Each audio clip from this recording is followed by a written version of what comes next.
For 8 years, I worked overseas and sent money home to my wife every single month. Don't worry, she always told me. I'll take care of your daughter and grandson. So when I landed, I only wanted to surprise my family. But on the ride home from the airport, I saw a homeless woman under an overpass splitting her last sandwich with a little boy. Then she looked up. "Dad," she sobbed, "that's impossible. They told me you died 4 years ago." That was when I realized my money had never reached my daughter. Thank you for being here. It genuinely means everything.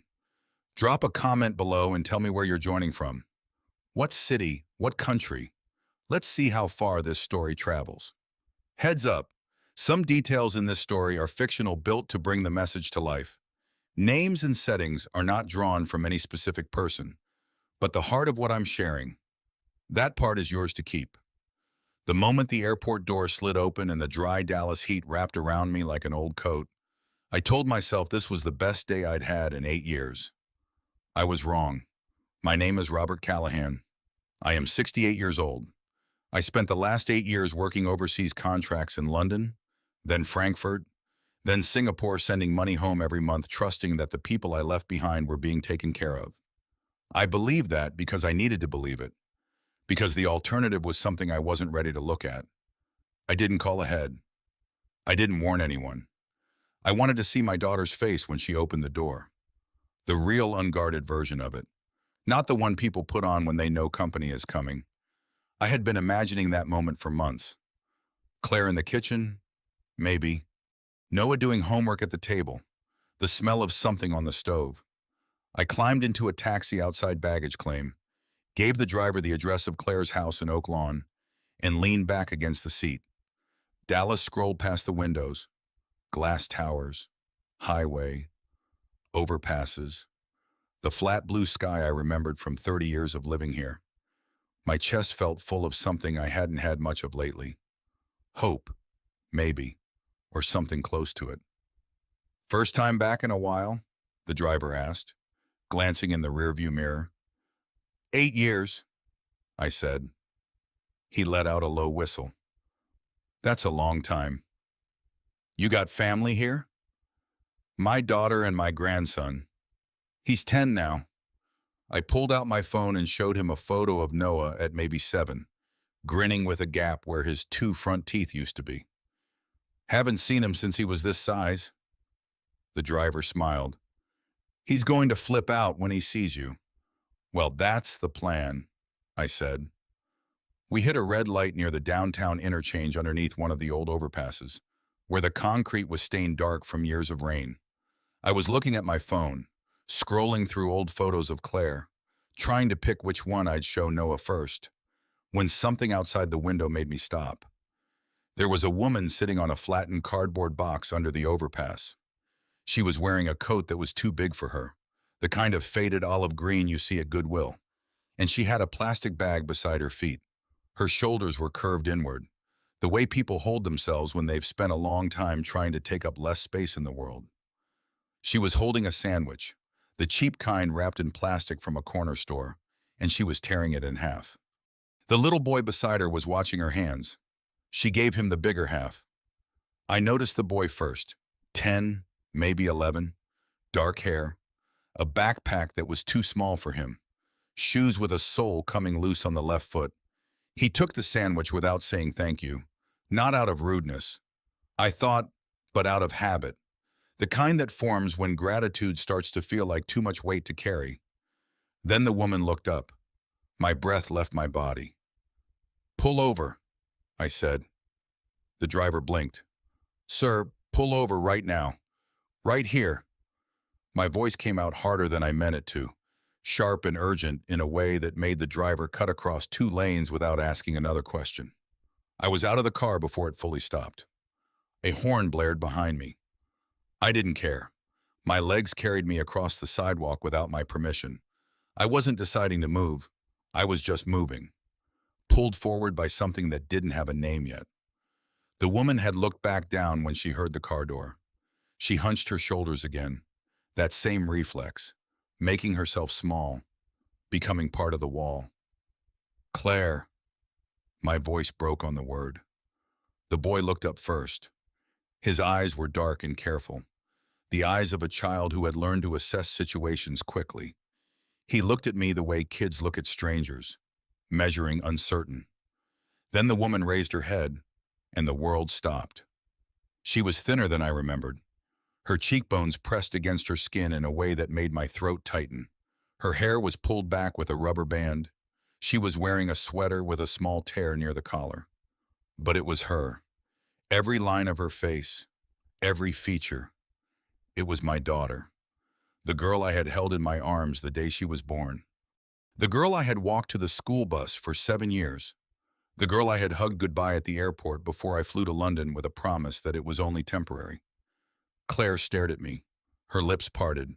Her whole body went rigid like someone had poured ice into her spine. The half sandwich dropped from her hand into her lap and she didn't notice. Dad. Her voice was barely sound. That's not... She scrambled to her feet so fast she nearly knocked the cardboard sideways. The boy grabbed her arm, steadying her. Claire, it's me. My voice cracked wide open. I took a step forward, my hands out, every instinct telling me to close the distance between us. It's Dad. I'm here. I'm real. She stumbled backward, one hand pressed flat against her chest like she was trying to hold her heart in place. Her eyes were enormous. I had never seen that look on her face before. Not fear, exactly. Not grief, exactly. Something worse. Something that looked like the moment a person's entire understanding of reality shifts under their feet. You're supposed to be dead, she whispered. I stopped walking. The words hit me somewhere below the ribs, and my body didn't know what to do with them. I stood on the sidewalk in the Dallas heat with my carry-on bag still rolling behind me and looked at my daughter homeless, standing under a highway overpass. Her son gripping her arm, and she was looking back at me like she was seeing a ghost. What? My voice came out raw. Claire, what did you just say? Her mouth opened, closed. Tears spilled down her face and she shook her head fast, pressing both hands over her mouth, her shoulders shaking. Oh, you died. She said the words muffled behind her palms. Diana called me. She said you had a heart attack. She said you were gone. Her voice broke into pieces. She had papers. Dad, she had a death certificate. I saw it. I held it in my hands. The boy, my grandson, though I hadn't said it out loud yet, hadn't been able to took a small step to the side, positioning himself slightly in front of his mother. Protective, automatic. The gesture of a 10-year-old boy who had been looking out for his mom for longer than any child should have to. I looked at him. He looked back at me. Feel Noah, Claire said, her voice wrecked and wet. Noah, this is... She stopped, pressed her lips together.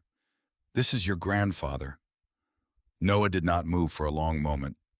He looked at me, really looked the way children do when they're deciding whether to trust you.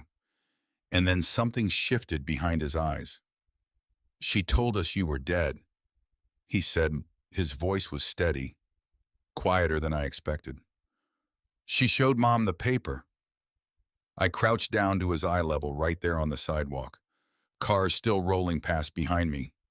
And I know, I said, and I am so sorry it took me this long to come home. He studied my face for another few seconds. Then, without warning, he stepped forward and wrapped his arms around my neck. I held on, over his shoulder. I could see Claire with both hands still pressed over her mouth, her whole body shaking, tears running freely down her face, and I held my grandson on the sidewalk under that overpass and let my own eyes burn because there was nothing else left to do. I was home, but whatever I had come home to, it was not what I had imagined. The shelter on Harwood Street looked like a converted church hall. Brick exterior, narrow windows, a hand-painted sign above the door that read, Harwood Women and Family Shelter in dark blue letters. I followed Claire and Noah through the entrance carrying her plastic bag because she had tried to carry it herself, and I had taken it from her hands without asking. Some things a father just does. Inside, the air smelled like industrial laundry detergent and the tail end of a dinner that had been served hours ago. Something with soup, something warm. The hallway was clean, worn, smoothed by years of foot traffic. Framed artwork hung along the walls, finger paintings and crayon drawings, the kind made by children who needed somewhere to put what they were feeling. A woman came out of the front office when she heard the door.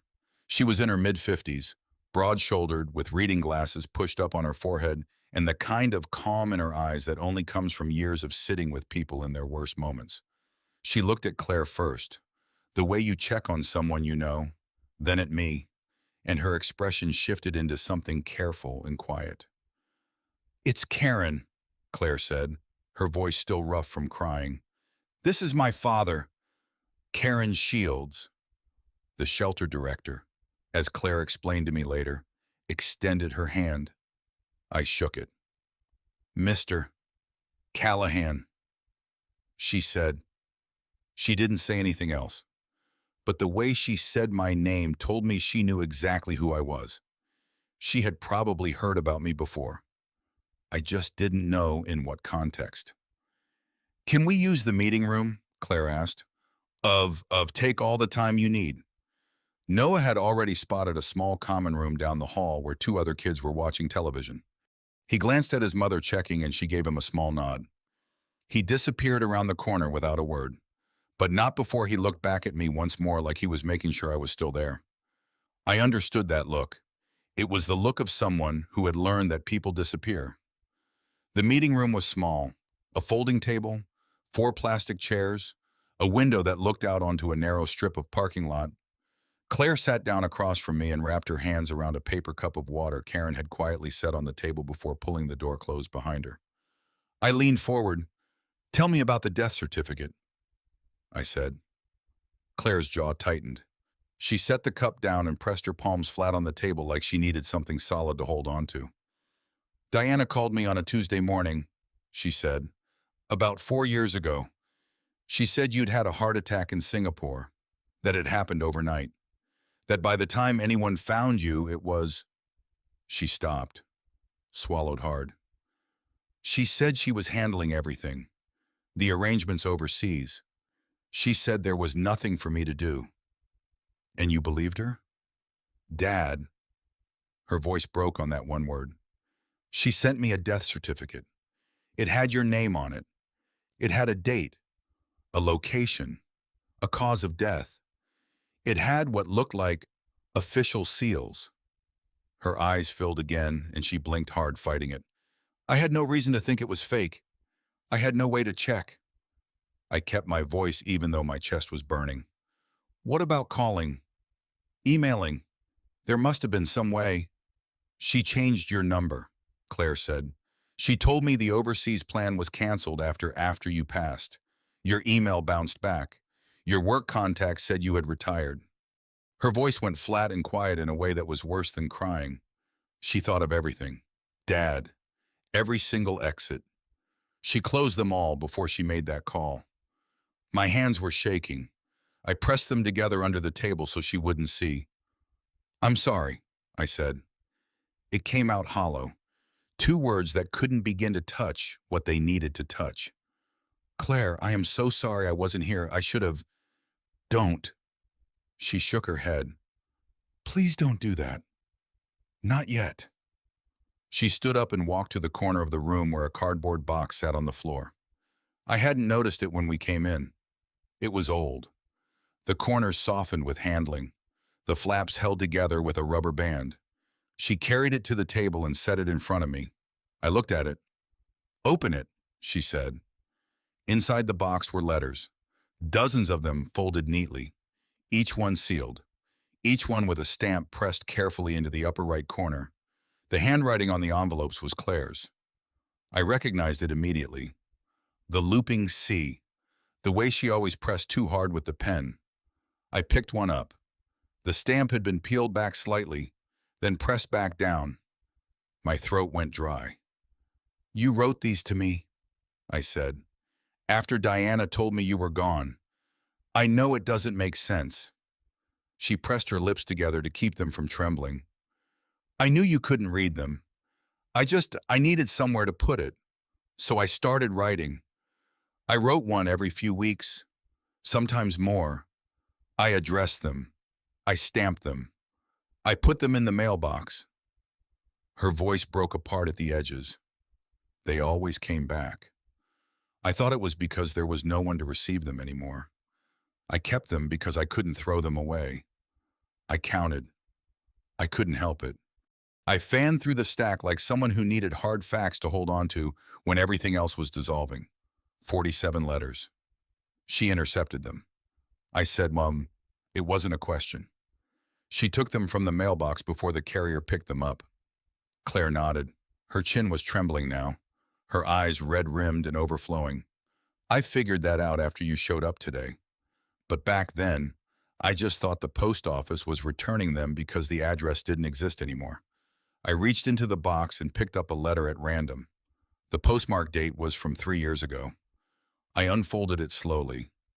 Dad, Noah lost another tooth today. He wanted to put it under his pillow, but I told him we didn't have money for the tooth fairy this week. He said that was okay, that maybe the tooth fairy was busy. I cried after he went to sleep. I sold the little sapphire ring Mom gave me for my birthday to cover this month's power bill. I don't understand why I keep owing money I don't remember borrowing. I wish you were here. I wish I could call you. I miss you every single day. Love, Claire. My eyes burned. I folded the letter back along its creases. My hands were not steady, and I did not try to make them steady. I was in Singapore when you wrote this. I said, I was sitting in a perfectly good apartment, eating perfectly good food, wiring money every month to an account Diana told me was yours. My voice came out rough and uneven. I thought you were fine. I thought you were home. I know, Claire whispered. I know that now. I put the letter back in the box. I sat back in the chair and pressed the heels of my hands against my eyes for a moment. And I didn't care if she saw me doing it. Then I looked up at her, at my daughter sitting across a folding table in a shelter. 47 letters in a cardboard box between us. And I said the only thing that mattered right then. You are never sleeping here again after tonight. I promise you that. She looked at me across the table, eyes wet, jaw set in that stubborn way she had inherited from her mother.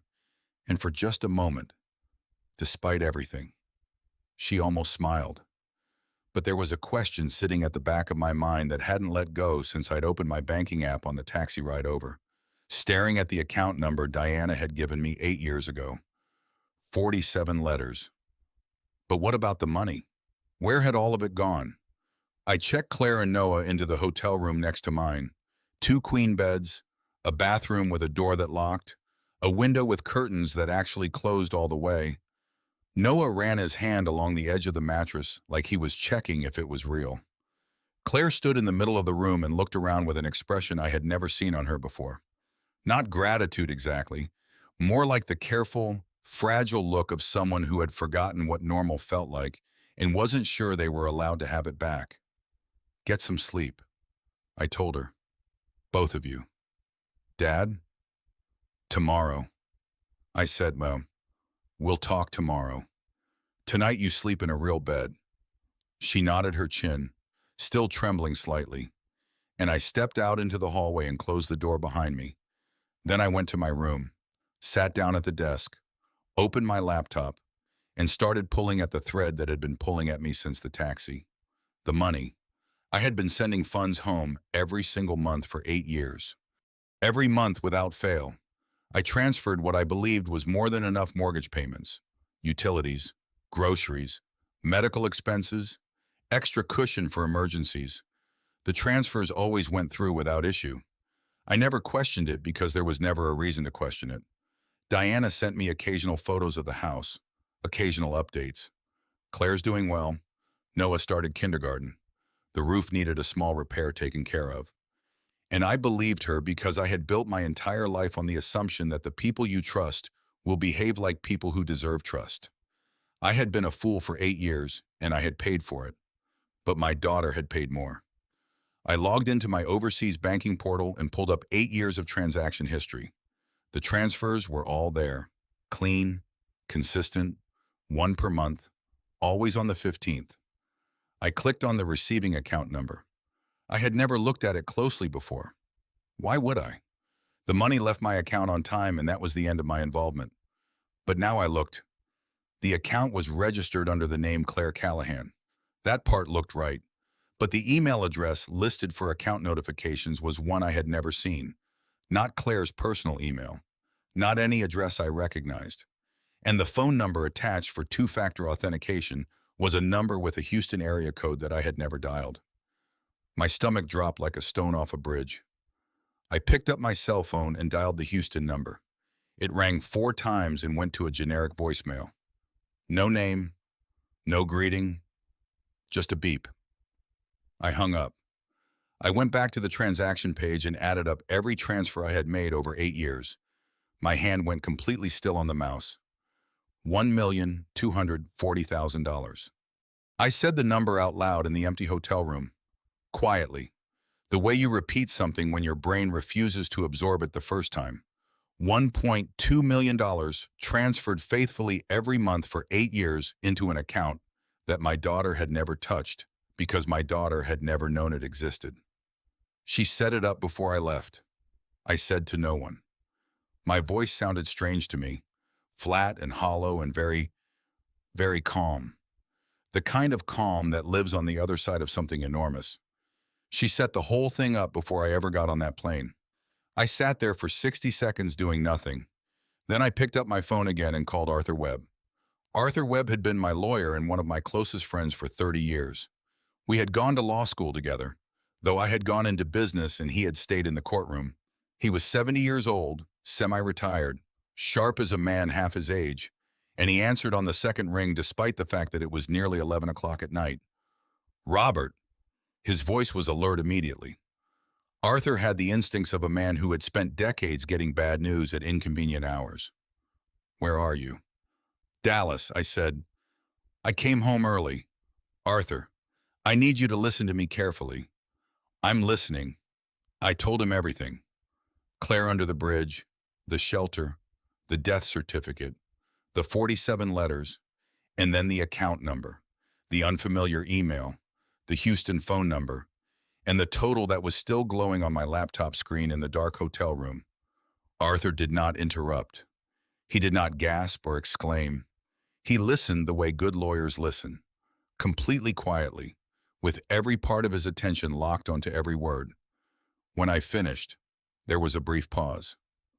Read me the account number, he said. I read it. And the email address on the account, I read that too. Another pause. I could hear him writing. Robert. His voice had shifted into a register I recognized. Calm, precise, and carrying the specific gravity of a man who has just understood that something is very serious. Do not touch anything in that account. Do not transfer, withdraw, or move a single dollar. Do not call Diana tonight. Do not contact the bank directly yet.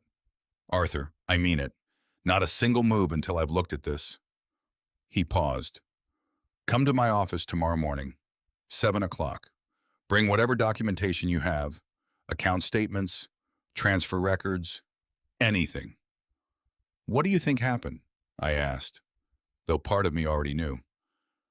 I think, Arthur said carefully, that someone opened a fraudulent account in your daughter's name, redirected 8 years of wire transfers into it, and did it well enough that neither you nor your bank flagged it.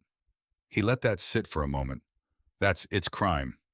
Robert, wire fraud, identity theft, financial elder abuse.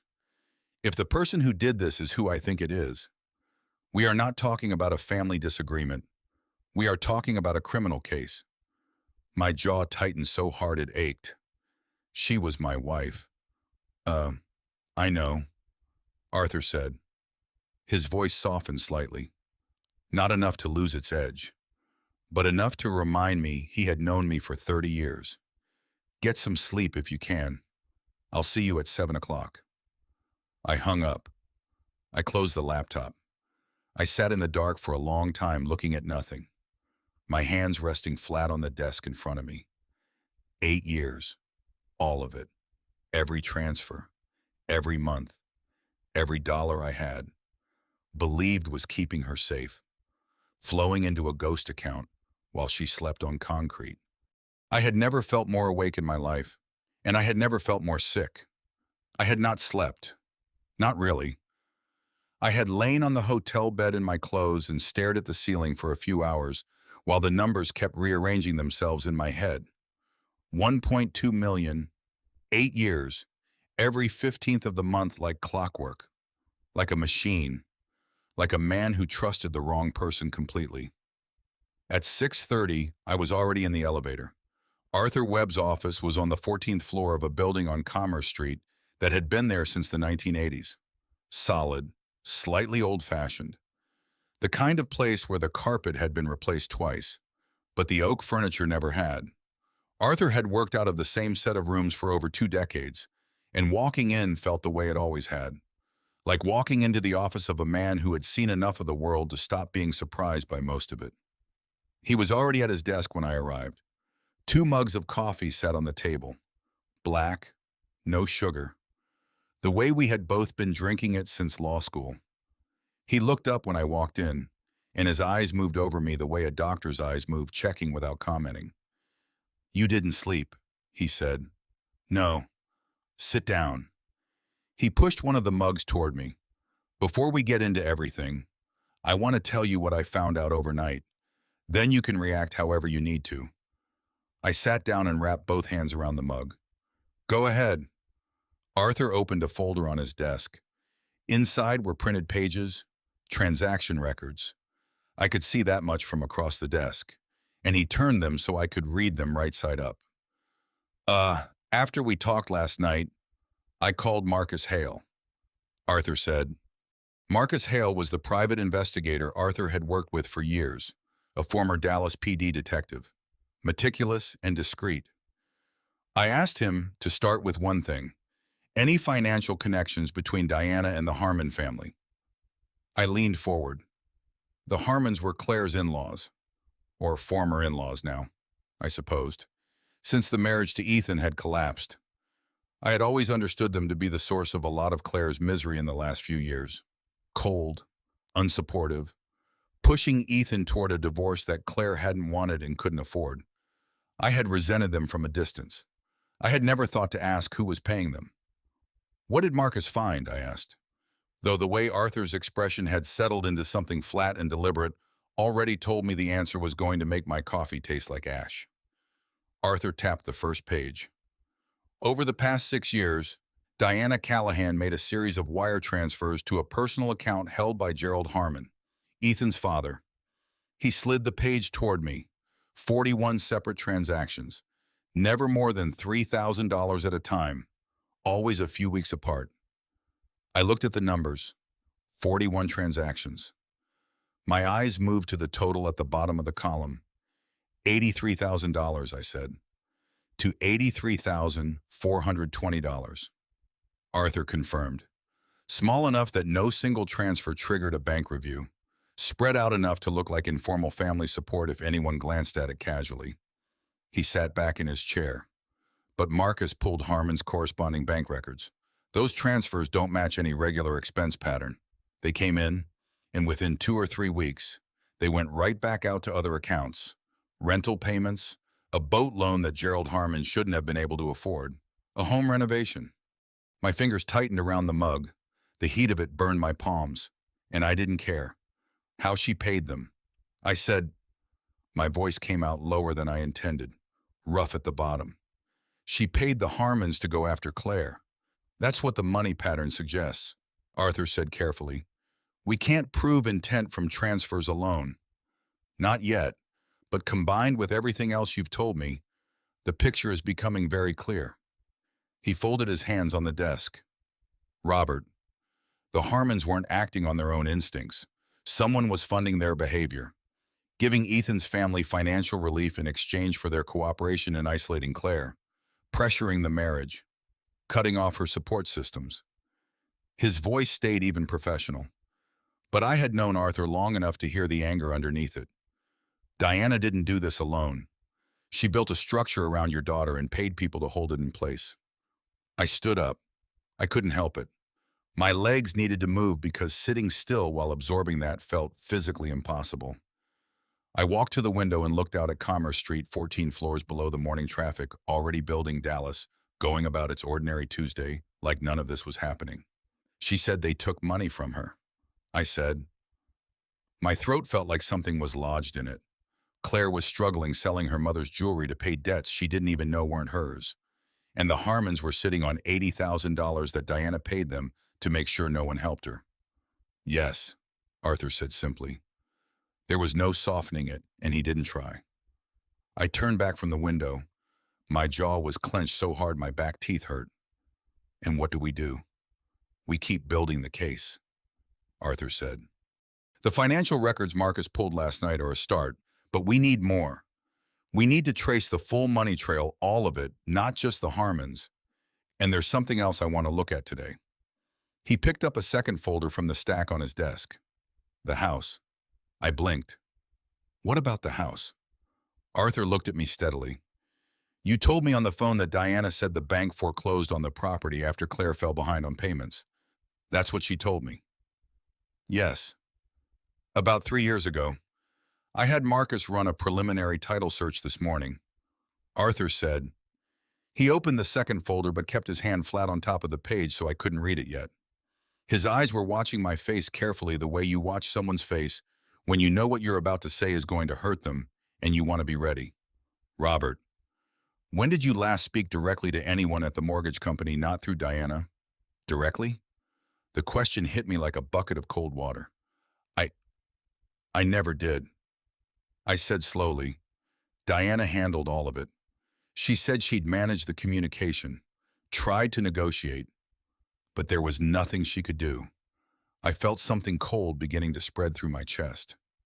Arthur, what did Marcus find? Arthur lifted his hand from the page. I looked down at the title search result. My eyes moved straight to the current owner of Record Line. The name there was not a bank. It was not a mortgage company. It was not Claire's. My legs went unsteady beneath me, and I grabbed the edge of the desk to keep from stepping backward. The words on the page blurred slightly before my eyes refocused, and there it was, sharp and unmistakable in plain black ink on a government property record. Mont. That house was never foreclosed on. Arthur said quietly. It was transferred, and we need to find out exactly how and exactly when before we do anything else. Arthur drove. I sat in the passenger seat and watched Dallas slide past the window, coffee shops opening their doors, school buses making their rounds, ordinary people living ordinary Tuesday mornings, and felt like I was watching it all from behind thick glass. The world outside looked exactly the same as it always had. Mine had been unrecognizable for less than 48 hours, and already I couldn't remember what it had felt like to be the man who stepped off that plane believing everything was fine. The Dallas County Property Records Office was a government building near the courthouse beige walls, fluorescent lighting, rows of filing cabinets that smelled like paper and time. A clerk led us back to a research room and pulled the physical file for the property on Birchwood Lane, Oak Lawn, the address I had given Claire when I handed her the keys 8 years ago. The house I had bought outright. No mortgage. Paid in full because I had wanted her to have at least one thing in her life that nobody could take away from her. The irony of that sat in my chest like a stone. Arthur spread the documents across the table. I leaned over his shoulder and we went through them together. The original deed from when I purchased the property, the title insurance, the tax records, all clean, all normal, all bearing my name and Claire's name exactly as they should. Then Arthur slid the next page in front of me. What are these? Sue? This is the transfer document, he said. His voice was steady and professional, the way it got when he was controlling something tightly. Filed 4 years and 9 months ago. I looked at it.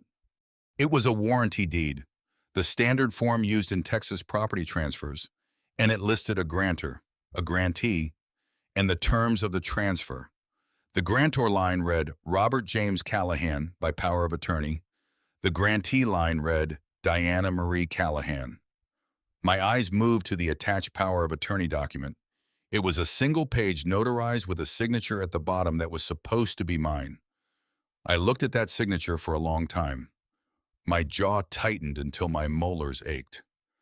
That is not my signature, I said. Arthur looked at me sharply. You're certain? I have signed my name the same way for 40 years. I pressed my finger to the page just below the forged line. The last stroke of the H in Callahan.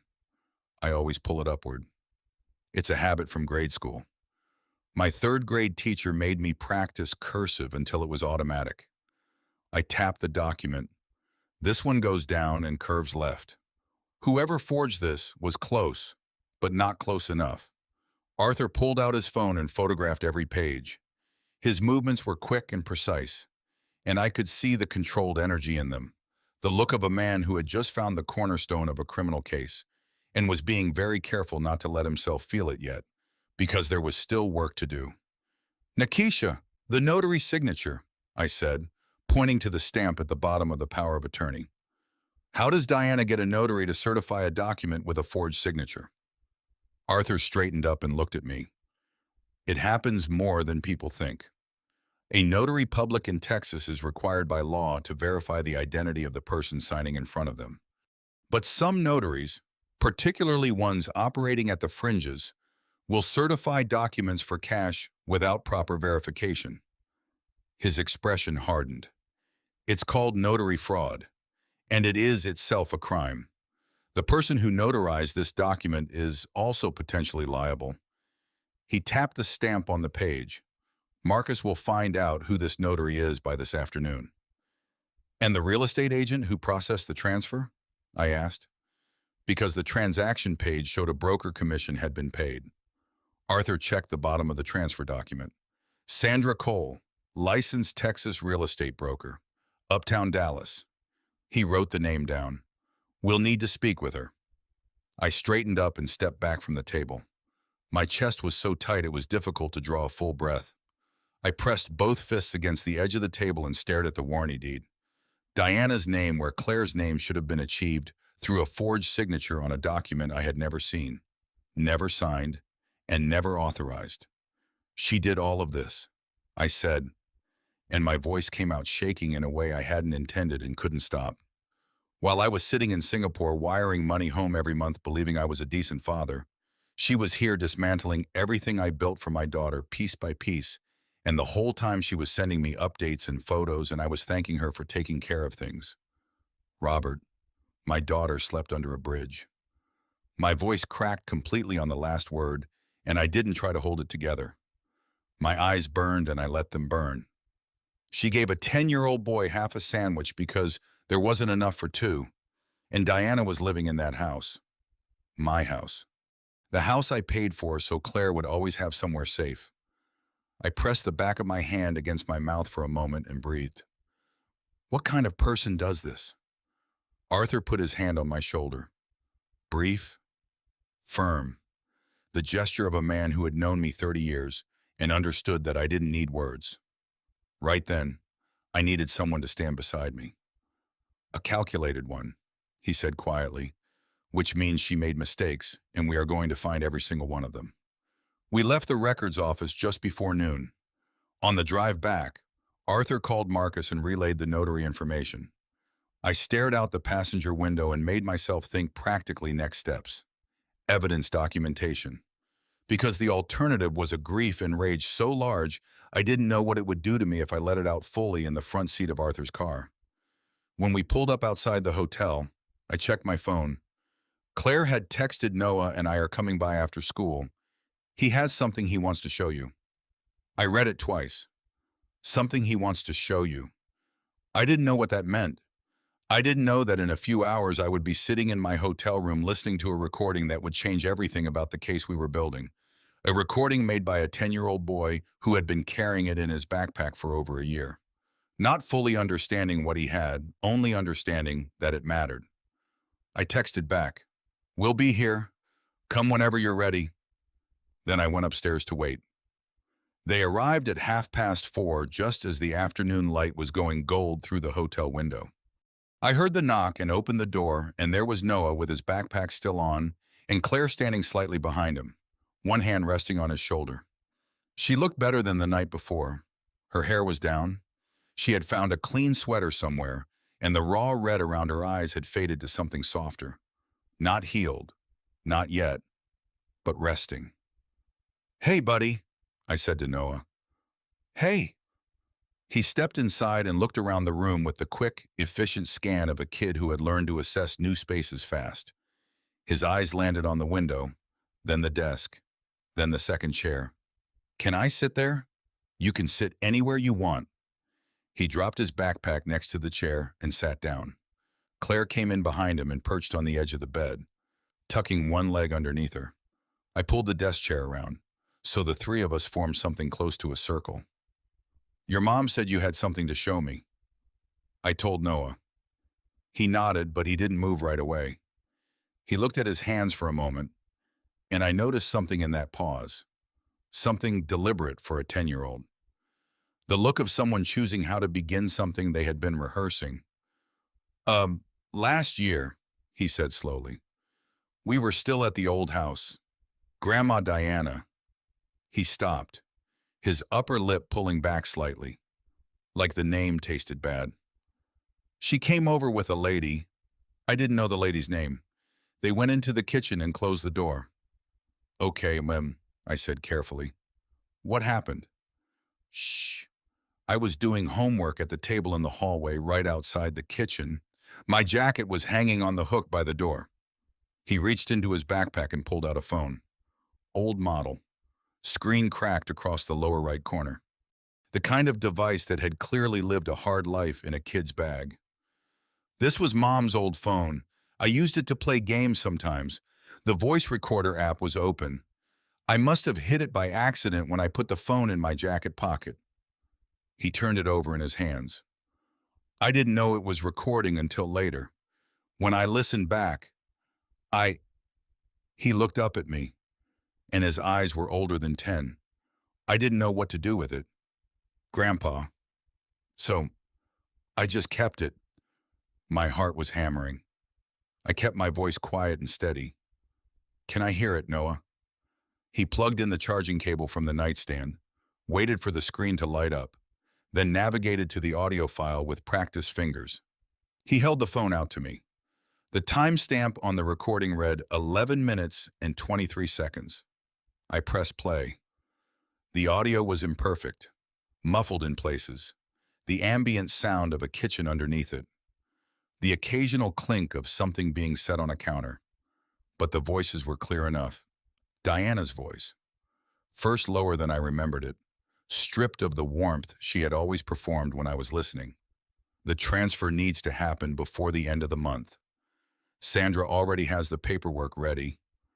An older woman's voice, unfamiliar to me, but I would find out later it belonged to Patricia Harmon, Ethan's mother. And if she contests it, she won't. She doesn't know what she's looking for. She thinks the bank is handling it. A pause. "What about the account Robert's been sending?" "Robert sends every month without checking. He trusts me completely." Diana's voice carried something in it that made my stomach heave. Not cruelty exactly, but a kind of cold satisfaction, the tone of someone describing a well-functioning machine. "Everything routes through the secondary account. Claire never sees a cent. And the Harmon's arrangement, ongoing. As long as Ethan's family keeps the pressure on, I keep the payments current. Gerald understands what's expected." There was more specifics about timing, about a document Sandra had prepared, a reference to a notary whose name I didn't catch fully on the first listen. When the recording ended, the room felt different, smaller, like the walls had moved inward by a foot while the audio played. I set the phone down on the desk. My hands were shaking, not slightly, but visibly. The way hands shake when the body is processing something it cannot contain. Claire was sitting on the edge of the bed with both arms wrapped around herself, her face pale, her eyes fixed on the phone like it was something dangerous. "Noah," I said, and my voice came out rough around the edges. You carried this for over a year. I didn't know who to give it to. His chin jutted out slightly, that stubborn angle that looked exactly like Claire's. Mom was dealing with so much, and I didn't really understand all of it. I just knew it was bad. I reached over and put my hand on the top of his head the way I used to do when he was small before the 8 years. He didn't pull away. You did right, I told him. You did exactly right. I picked up my phone and called Arthur. He answered on the first ring. Robert, I need you at the hotel, I said. Right now. Bring your recorder. 20 minutes later, Arthur was sitting in the chair Noah had vacated, phone placed flat on the desk, listening to the full 11 minutes and 23 seconds without moving a muscle. Claire sat beside me on the edge of the bed. Noah had gone to the small table by the window with a granola bar from the minibar and his homework, giving us space with the instinctive tact of a child who had spent too long reading adult rooms. When the recording ended, Arthur sat forward and picked up his own phone. His jaw was tight, his eyes sharp. I need to be honest with you about this, he said, looking between me and Claire. Texas is a one-party consent state for recordings. That means if one person in a conversation agrees to be recorded, it's legal. But Noah wasn't part of the conversation. It was accidental, and he's a minor. That makes this a third-party recording. He paused. It cannot go directly into a criminal trial as standalone evidence. But he held up one finger before I could react. It can absolutely be used in a civil proceeding. And more importantly, it tells us exactly where to look for corroborating evidence. Every name, every account, every action mentioned in that recording. We now know precisely what we're looking for. Claire let out a breath that sounded like it had been trapped in her lungs for a long time. So, it helps? It changes everything, Arthur said simply. He looked at Noah across the room. Son, thank you for keeping that safe. Noah glanced up from his homework, shrugged with the casual dignity of a 10-year-old who had just been thanked by a lawyer, and went back to his math worksheet. I looked at Arthur. What's next? He closed his notepad and stood up, already reaching for his coat. Tomorrow morning, Marcus is pulling Diana's full background, not just the financial history, but everything before she came to Dallas.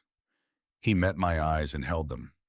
Robert, the way this is structured, the accounts, the payments, the timing, this is not someone who improvised.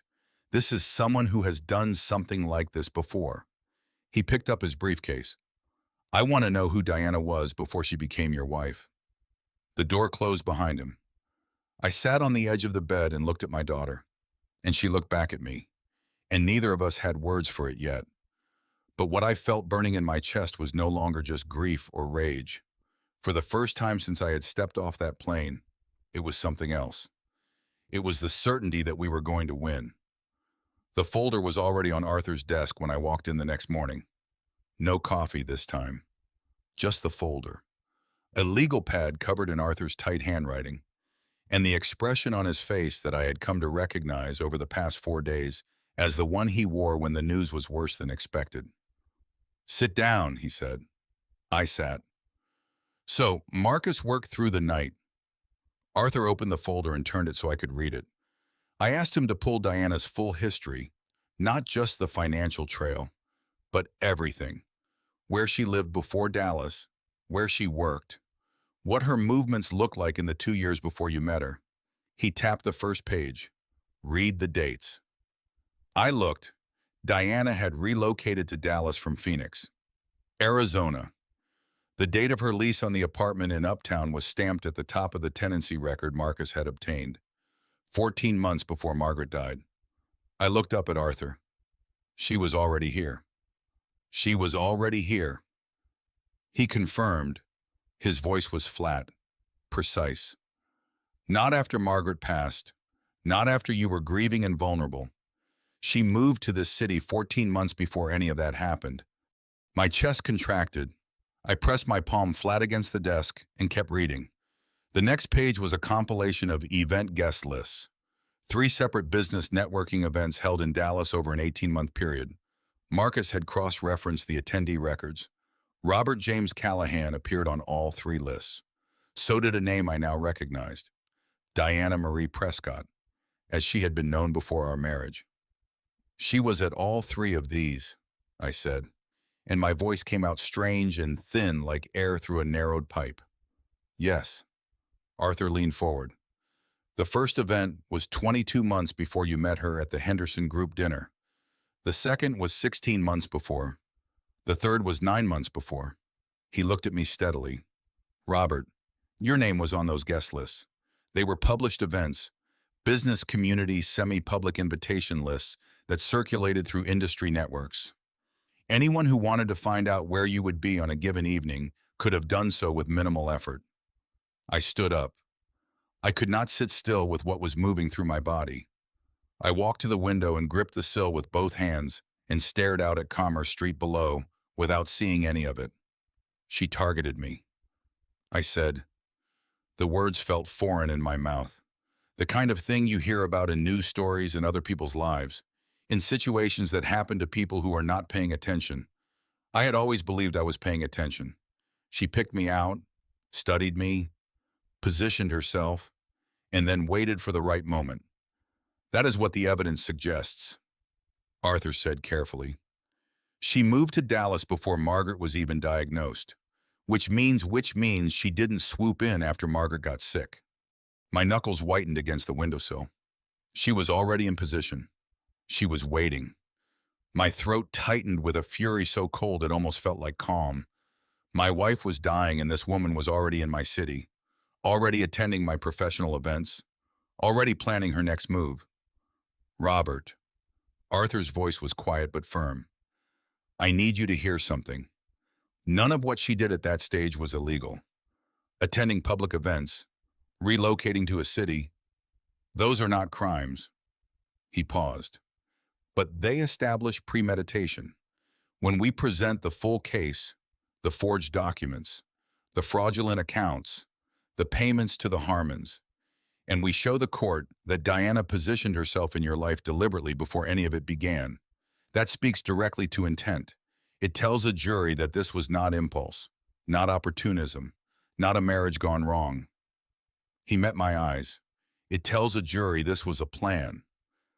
I turned back from the window. My jaw was set so hard it ached from my back teeth to my temples. How long had she been doing this, I asked. Before Dallas? Before me? Was there anyone else? Arthur held my gaze. That's the question Marcus started on this morning. He made a call to a contact at the Georgia Bureau of Investigation. He paused, measuring his words. There is a sealed record in Fulton County, Georgia, from approximately 20 years ago. A civil fraud complaint involving a woman matching Diana's description operating under a different name. The complaint was settled out of court. The record sealed by agreement. The room seemed to tilt slightly. A different name? Hotch in Yakutat? Diana changed her legal name once about 15 years ago before she came to Dallas. Arthur folded his hands on the desk. The Georgia record is sealed, meaning we cannot access it directly without a court order. But Marcus has located the attorney who represented the family that filed the original complaint. He is retired and living in Savannah. Arthur's expression was controlled and careful. Marcus is driving to Savannah tomorrow. I stood in the middle of Arthur's office and felt the last version of the story I had told myself about my life. The one where I was a decent man who made one bad choice out of grief dissolve completely. This was not a bad choice. This was a trap. Set before I even knew someone was hunting. She watched me bury my wife, I said. My voice broke on the word wife. And I let it break standing right there in the middle of Arthur's oak-paneled office, like the 68-year-old man I was with nothing left to protect except the truth. She stood at the edge of my grief and she waited. Arthur stood up and came around the desk. He put both hands on my shoulders, the way old friends do, the way that asks nothing and offers something solid. We are going to take her apart piece by piece, he said quietly. Every layer, every lie, every dollar. His grip on my shoulders tightened slightly. But I need you standing. Robert, I need you functional. Can you do that? I breathed in. I breathed out. Yes, I said. Good. He stepped back, already reaching for his phone. Because Marcus is going to call me this afternoon with the Georgia contact's information, and there is something else coming in, a financial report on Claire's credit history that I think is going to make you very angry all over again. He was right about that. Marcus called at 2:17 in the afternoon. I know the exact time because I was sitting across from Arthur when his phone rang, and I watched him pick it up. Listen for 40 seconds without speaking, then set it face down on the desk and look at me with the expression of a man who has just been handed the piece that completes a picture he already knew was ugly. The retired attorney in Savannah talked. Arthur said, I sat forward in my chair, and 22 years ago, a woman named Diana Prescott, matching Diana's physical description, same approximate age, was named in a civil fraud complaint filed by a family in Buckhead, Georgia, wealthy, elderly father, adult children. She had married into the family under circumstances the children found suspicious from the beginning. Over a period of 4 years, approximately $400,000 in assets moved from the father's accounts into accounts she controlled. Arthur's voice stayed measured, and even a dam holding back something enormous. When the family hired an attorney and started asking questions, she settled, paid back a fraction, signed a non-disclosure agreement, and the case was sealed. Then she disappeared from Georgia entirely. My mouth had gone dry. She changed her name within 18 months of the settlement. Diana Prescott became Diana Voss. Then a few years later, after moving to Phoenix, Diana Voss became Diana Carroll through a brief second marriage that lasted 14 months. Arthur leaned forward. When she married you, she became Diana Callahan. Robert, you were not the second. You were at minimum the third. The words landed in my chest like something physical. I pressed my fist against my sternum and breathed through it. She practiced on other families before she got to mine. I said, my voice came out hollow and tight. She refined the method. She got better at it. The Georgia case tells us she has been doing this for over 2 decades. Arthur said, which means under Rule 404B of the Federal Rules of Evidence Prior Bad Acts, a prosecutor can argue this pattern to a jury. It's not just your case anymore. Robert, it is a pattern of predatory behavior across multiple victims, multiple states, multiple identities. He picked up his pen. That changes the sentencing exposure significantly. Before I could respond, his assistant knocked and came in with a printed report, the credit analysis Marcus had requested on Claire's financial history. Arthur thanked her and slid it across the desk to me without preface. I picked it up. My eyes moved down the columns.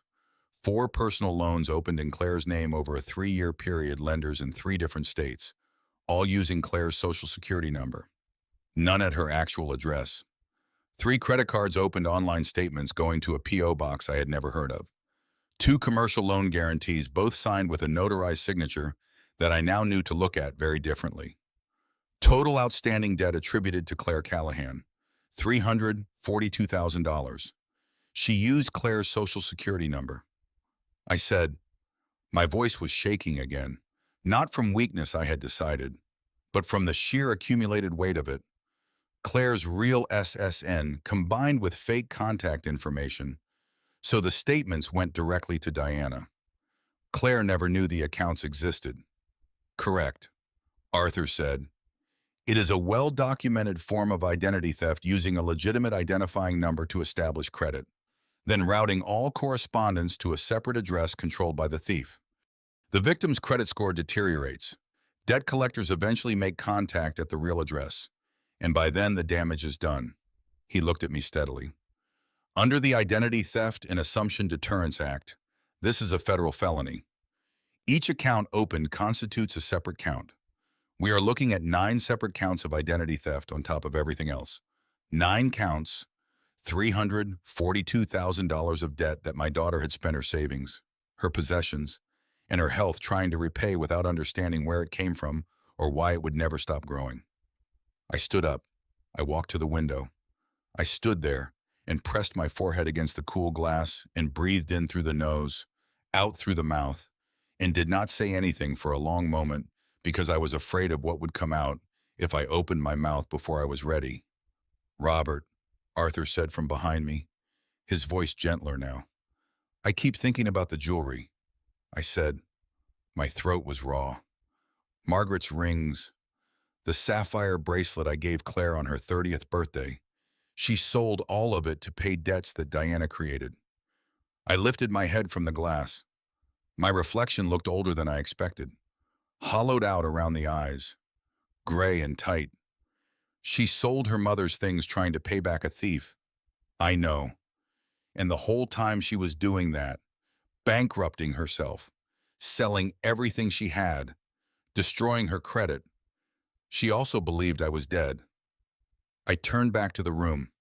My voice steadied itself, not because the pain had eased, but because something harder had moved underneath it.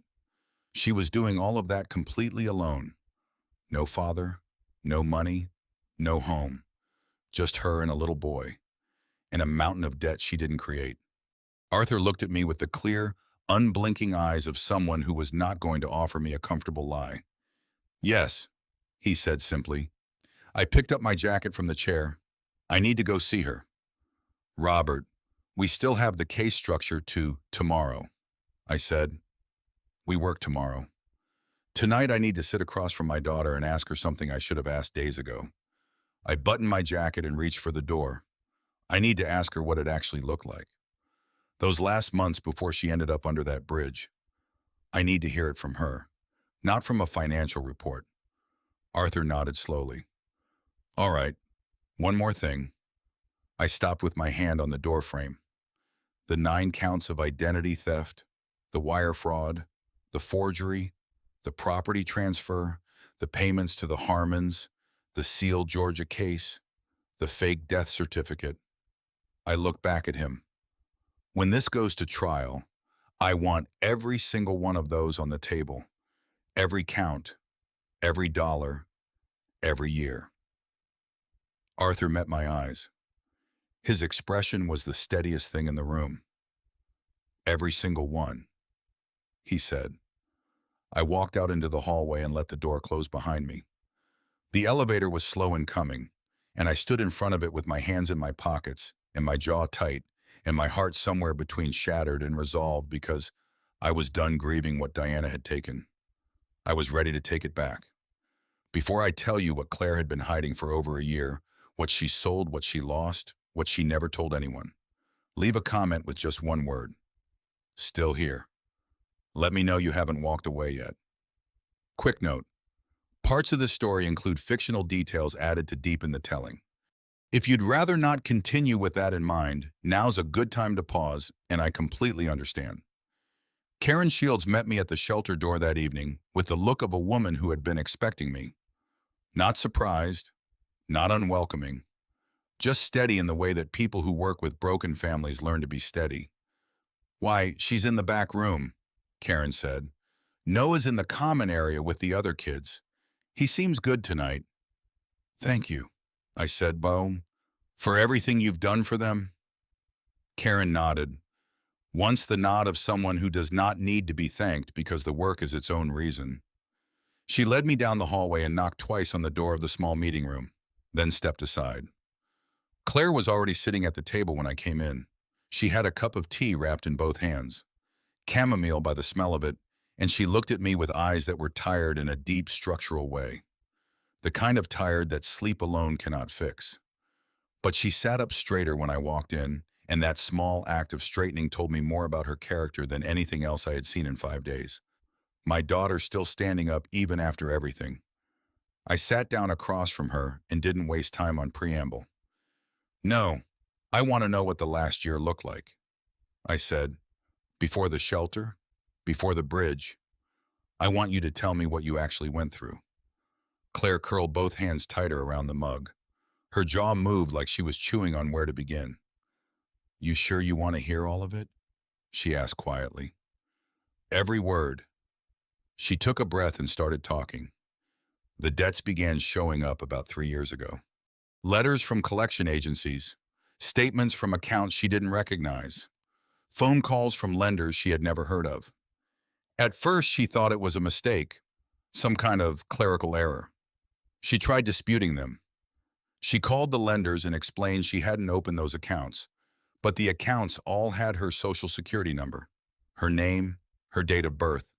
The signatures on the applications looked like hers close enough that even she second-guessed herself looking at them. I didn't have money to hire a lawyer, she said, and her voice was flat and matter-of-fact in the way that people get when they've accepted a wound they can't afford to keep reopening. And there was no one to help me figure out what was happening. Ethan's family made it very clear that the financial problems were my problem. Ethan. She stopped. Her fingers whitened around the mug. He just said I needed to handle it. So you handled it, I said. I handled it? She looked at the table. I sold the car first, the Honda. I got $4,000 for it and paid off the smallest account. Then I thought maybe that would stop the bleeding. Her voice dropped slightly. It didn't. There were more letters the next month. Different accounts, different lenders. She kept going, and with every sentence, the vice around my chest tightened another turn. She sold the dining table and the bookshelves to a second-hand shop on Greenville Avenue. She sold the television, the small chest of drawers from the bedroom, the kitchen appliances she didn't strictly need. She sold the necklace Margaret had given her on her 16th birthday, a small gold chain with a crescent moon pendant. She told the pawn shop it was just jewelry she didn't wear anymore. That's not true, she said. Her voice cracked for the first time. I wore it every single day until I had to sell it. I kept touching my collarbone for weeks afterward looking for it. My eyes were burning. I pressed my fingers against them briefly and breathed. She kept going. The sapphire bracelet I had bought her for her 30th birthday. Margaret's pearl earrings. The ones she had worn to Claire's college graduation. A small diamond ring that had belonged to Margaret's own mother. Mom's ring. I said. My voice had no volume left. I held on to it the longest. Claire said. She was crying now. Not sobbing. Just steady tears running down her face like she was past the point of fighting them. Every time I thought about selling it, I put it back in the box. But then there was a month where Noah needed new shoes for school and I was $300 short on the power bill. And she pressed her lips together. I told myself Mom would have understood. She would have. I said, she absolutely would have. I know. Claire wiped her face with the back of her hand. But knowing that didn't make it stop hurting. She told me about the last item she sold.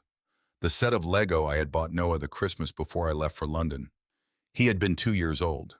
She'd kept it in the original box for years, saving it for when he was old enough. When the time came, she finally gave it to him, and 6 months later, she sold it to a woman at a yard sale for $12 because she needed to eat that week. He didn't cry, Claire said. Her voice broke completely on that sentence. He just asked me if we were going to be okay, and I said yes, and he went to his room, and I stood in the kitchen and cried until I couldn't stand up anymore. She looked at me with red eyes and a jaw set in pure steel. And then I washed my face and made dinner. I reached across the table and took both her hands in mine. They were cold. I held them and didn't say anything because there were no words in the English language sufficient for that moment, and I had the good sense not to try. After a moment, I squeezed her hands. When there was nothing left to sell, I said carefully, "What did Ethan's family do?" Claire's expression shifted, not to pain exactly, but to something more complicated. She pulled one hand back and picked up her tea again. "They told us to go," she said. "Just like that?" "Just like that." She turned the mug in her hands. "They changed the locks while we were out. Our things were in garbage bags on the porch." The rage that moved through me was so absolute and so clean, it almost felt like peace. I breathed through it. "Ethan let that happen," I said. It was not a question. Claire looked at me, then really looked the way she hadn't quite let herself do since I came back. And I saw something shift behind her eyes. Not the grief, something more specific. something she had been deciding whether to tell me for 5 days. "Dad," she said slowly, "there's something about Ethan I've never told you, something I didn't fully understand myself until recently." She turned the mug in her hands. When the debts first started showing up, the collection letters, the accounts I didn't recognize, I went to Ethan. I showed him everything. I asked him to help me figure out what was happening. Her jaw tightened. He told me not to worry about it, that it was probably a clerical error, that I should let him handle it. She paused. He never handled it. And a few weeks later, his father called and said they needed us out of the house. Her eyes met mine. I think he already knew. "Dad, I think he knew exactly where those debts came from, and he chose his family over us." She opened her mouth to say more, and then Karen knocked at the door and said Noah was asking for her. Claire stood pressing her lips together, the rest of whatever she'd been holding back folded back down behind her eyes. I carried what she had said back to the hotel that night like a stone in my coat pocket. She thought Ethan had known. Tomorrow. I decided I would find out exactly how much. Arthur was already on his second cup of coffee when I arrived. 3 dense pages of notes covered his legal pad, and beside it sat a thin folder with a post-it reading Harmon E. in his compressed script. "Marcus found something on Ethan." I said, "Not a question." "Sit down first," Arthur said. I sat. "Marcus tracked down Dennis Harmon, Ethan's first cousin estranged from the family 6 years after a business dispute with Gerald. Lives in Fort Worth now. No contact with the Harmons. No reason to protect them." Arthur looked at me over his glasses. "He talked? But what did he say?" 5 years ago, Ethan told Dennis in confidence that a woman connected to his wife's family was quietly helping with financial pressure the Harmons were under. Dennis didn't know the details, only that Ethan described it as someone helping the family in exchange for keeping things smooth on their end. Arthur set the folder down. "Dennis called it a bribe. He told Ethan it was wrong. Ethan told him to mind his own business. That was the last real conversation they had." My hands tightened on the chair arms until my knuckles ached. Now I see Ethan knew Diana was paying his family. I said, "And he knew why." "He knew enough." Arthur said, "Maybe not the forged documents or the stolen accounts, but he knew money was coming from Claire's side of the family tied to keeping pressure on the marriage. He accepted it and said nothing." His voice went carefully neutral. "In a civil context, that's potentially actionable as conspiracy, particularly if we show personal benefit. Did he benefit? The Harmon's boat loan, Gerald's name on the note, but the vessel is registered as shared property between Gerald and Ethan." Arthur looked at me steadily. "Ethan got a boat out of this." Something cold and absolute settled in my chest. I had never trusted Ethan. There was always a softness in his convictions, a habit of choosing comfort over character. But distrusting a man and learning he watched his wife being systematically destroyed while quietly accepting a share of the proceeds were 2 entirely different things. "I want to talk to him," I said. "Robert. Not to threaten him. I want to look him in the eye." I kept my voice level. "Marcus has the address." Arthur wrote it on a separate sheet and slid it across without argument. He knew me well enough to recognize the conversations a lawyer cannot have on a client's behalf. I stopped at the shelter at noon. Noah was in the courtyard playing basketball with 3 other kids, moving with the loose-limbed energy of a boy, slowly remembering what it felt like to be 10. Claire sat on a bench watching him, and when she saw me, she patted the space beside her. We watched him play.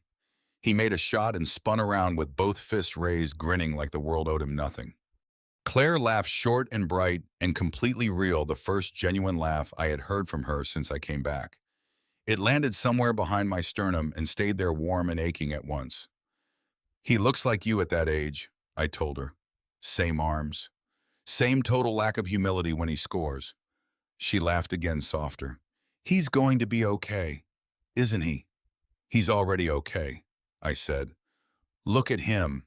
She leaned her head against my shoulder for just a moment, brief the way adults allow themselves small gestures they've nearly forgotten how to take, then straightened back up and watched her son race down the court with arms wide open. Ethan Harmon was renting a 2-bedroom in Mesquite. east of Dallas. Same floor plan as every house on the block. Lawn trimmed to exactly HOA standard. I rang the doorbell at 6:30. He answered on the second ring. 39 years old, and looked older. Shorter hair, deeper lines around his eyes. He looked at me and went still. Not surprised, but braced. The expression of a man who has been waiting for something unpleasant to finally knock. "Mr. Callahan," he said. 10 minutes, I said. "That's all." He stepped back and let me in. Sparse furniture, couch, television, kitchen table with 2 chairs, a child's drawing pinned to the refrigerator with a magnet. Noah's. He had kept one of Noah's drawings. I sat at the table. He sat across from me, folded his hands, and looked at the surface between us. "But you knew," I said. "Not everything, but enough." He didn't deny it. His jaw tightened. He exhaled slowly. "I knew money was coming from Diana's side. I knew my father was—" He stopped. I told myself families help each other in complicated ways. His voice came out hollow. I told myself it would stop. But it didn't stop, I said. It got worse every year. And while it was getting worse, your wife was selling her dead mother's jewelry to cover debts that were never hers. His face contracted, eyes red at the rims, voice cracking at the edges. I didn't know it had gone that far. You didn't want to know. I kept my voice level because anger lets people off too easily. That is a very different thing. He looked up and said nothing because nothing was left to say. One tear moved down his face.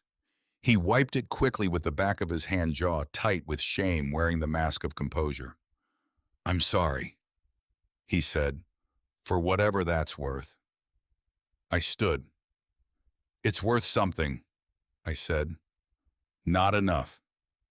But something. I drove back with the radio off, October air cold through the cracked window.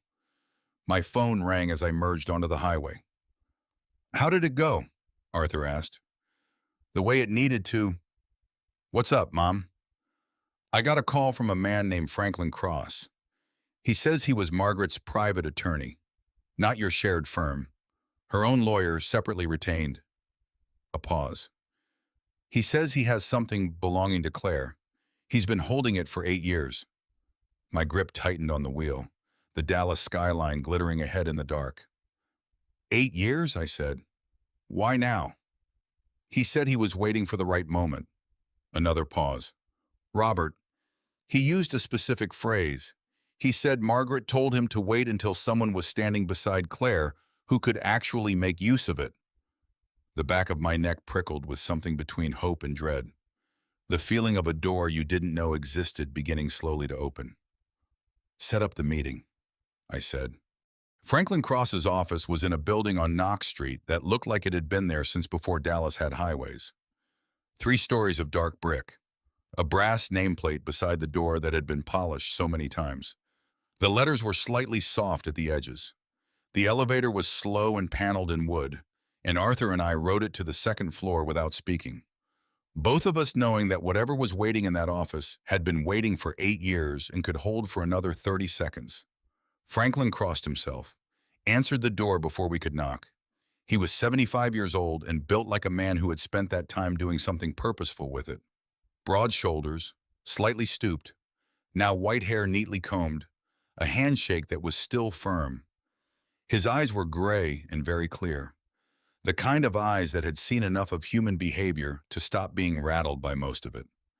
He looked at me for a moment after we shook hands, studying my face with the directness of someone who had heard a great deal about me from a woman who was no longer alive to introduce us.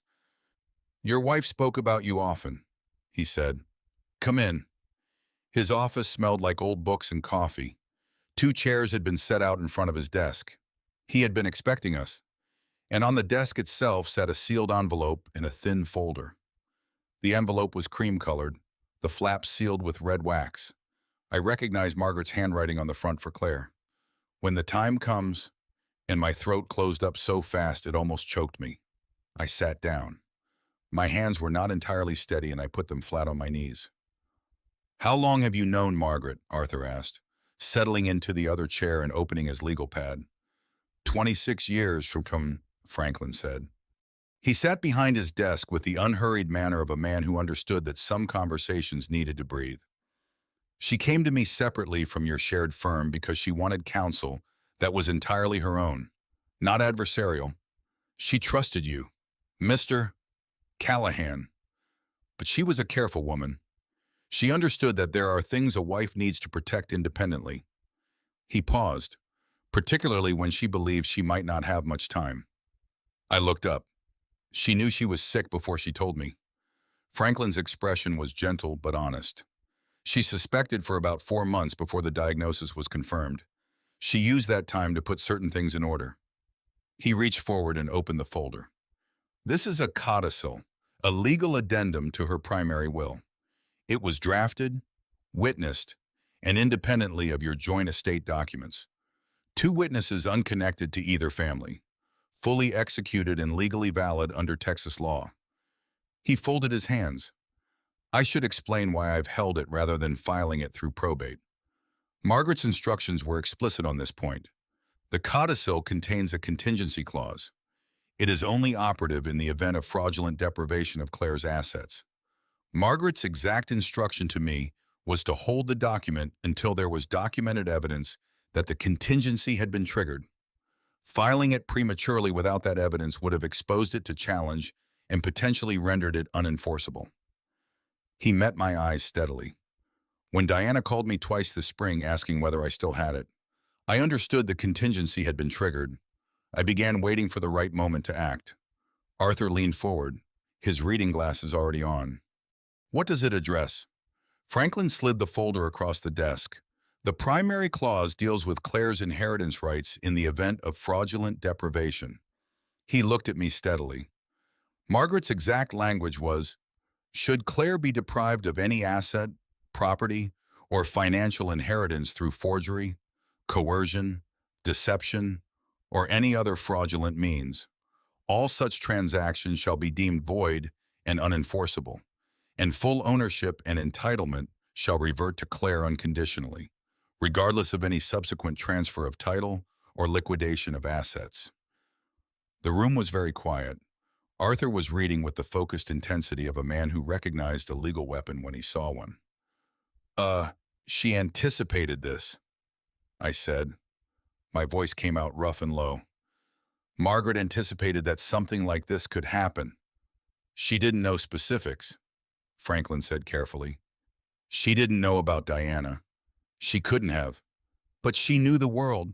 Mr. Callahan. She knew that a widower with assets and a grieving daughter was vulnerable. She knew that Claire was trusting by nature. His gray eyes were steady and kind. She loved your daughter with a ferocity that did not stop at the boundary of her own death. This document is the proof of that. My eyes burned. I pressed 2 fingers against my mouth and breathed through my nose and did not trust myself to speak for a moment. Arthur set down the folder and looked at Franklin. Combined with the forged power of attorney, the fraudulent account transfers, the notarized documents we've already identified, this codicil activates automatically. There's no ambiguity in the language. Every transfer Diana executed is void. The house reverts to Claire. The accounts are recoverable. He looked at me. Robert, this is the cornerstone. Everything else we've built, the recordings, the bank records, the Georgia history, this is what holds the entire structure together. I reached out and picked up the envelope with Margaret's handwriting on it. The paper was heavier than I expected. For Claire when the time comes. 8 years this envelope had sat in Franklin's office. 8 years while Claire sold her mother's jewelry and slept in a shelter. And this piece of paper had been waiting in a locked drawer 2 miles from where it was needed. There's one more thing, Franklin said. He opened his desk drawer and produced a second folder. Newer, the edges crisp. When I heard through professional channels that a civil action was being prepared related to Diana Callahan, I took it upon myself to make inquiries. He opened the folder and turned it toward us. I have a colleague in Atlanta who practices elder law. I asked him to look into a name Diana Prescott cross-referenced with Fulton County civil records. He looked at me. He found the family. The original complainant's daughter is still alive. She is 71 years old, and she has been waiting 22 years for the non-disclosure agreement she signed under duress to be challenged. Arthur went very still beside me. She would testify. She would, Franklin said. And under Rule 404B, her testimony about prior conduct is admissible to establish pattern and intent. He closed the folder. You now have a witness from Georgia who can stand in a Dallas courtroom and tell a jury that Diana Callahan has done this before to another family in another state. I looked at Arthur. Arthur looked at me. And in the controlled, careful expression on his face, the expression of a lawyer who had been doing this for 40 years and had learned not to show excitement, prematurely, I saw something I had not seen since I walked off that plane a week ago. Certainty. So, we have everything we need to file, Arthur said quietly. Almost, Franklin said. He straightened the folders on his desk. You still need the broker on record for the property transfer. Sandra Cole. Without her testimony, Diana's defense can argue the forged documents passed through legitimate professional hands without raising concern. He looked at Arthur. Close that gap and the case is airtight. Arthur was already writing. Uptown Dallas in the late afternoon had the particular energy of a neighborhood that took itself seriously. Wine bars opening their doors, fitness studios emptying out, people walking dogs that cost more than some cars. Sandra Cole's real estate office sat on the ground floor of a newer building on McKinney Avenue, all glass and brushed steel, the kind of storefront designed to communicate that the person inside knew what things were worth. Arthur held the door. I went in first. Sandra Cole was at her desk when we entered, head down over a property listing, reading glasses perched at the end of her nose. She was in her early 50s, well put together, dark blazer hair, precisely styled, the presentation of a woman who understood that in her business. Confidence was half the product. She looked up when the receptionist showed us in, and her expression went through 3 different things in 2 seconds. Professional welcome, recognition that we were not clients, and something underneath both of those that she pushed down quickly and covered with a smile. Mr. Webb, she said, standing. And you must be Mr. Callahan. I am, I said. She gestured to the chairs across from her desk and sat back down with the composed ease of someone who had navigated difficult conversations before and expected to navigate this one the same way. I noticed her hands as she set down her pen. They were steady, professionally steady, the kind of steady that takes practice. What can I help you gentlemen with today? She asked. Arthur settled into his chair and set his briefcase on the floor. He did not open it immediately. He folded his hands on his knee and looked at Sandra Cole with the patient, unhurried expression of a man who already knew the ending and was simply walking toward it at a deliberate pace. We're here about the property transfer on Birchwood Lane, he said. Specifically, the warranty deed executed approximately 4 years and 9 months ago, transferring title from Robert Callahan by power of attorney to Diana Callahan. He paused. You were the broker of record on that transaction. Sandra's composure held. I handle a significant volume of transactions. I'd have to pull the file to I have the file, Arthur said pleasantly. He reached into his briefcase and placed a copy of the transaction documents on the desk. The warranty deed, the power of attorney, the broker commission record with Sandra's license number printed clearly at the bottom. He placed them one at a time unhurriedly like he was setting a table. Sandra looked at the documents. Her hands, I noticed, had stopped being professionally steady. Well, Mom, is there a question? She asked. Her voice was still controlled, but thinner than it had been 30 seconds ago. Several, Arthur said, but we'll start with one. He reached back into the briefcase and placed a second document on top of the first, a printed bank record.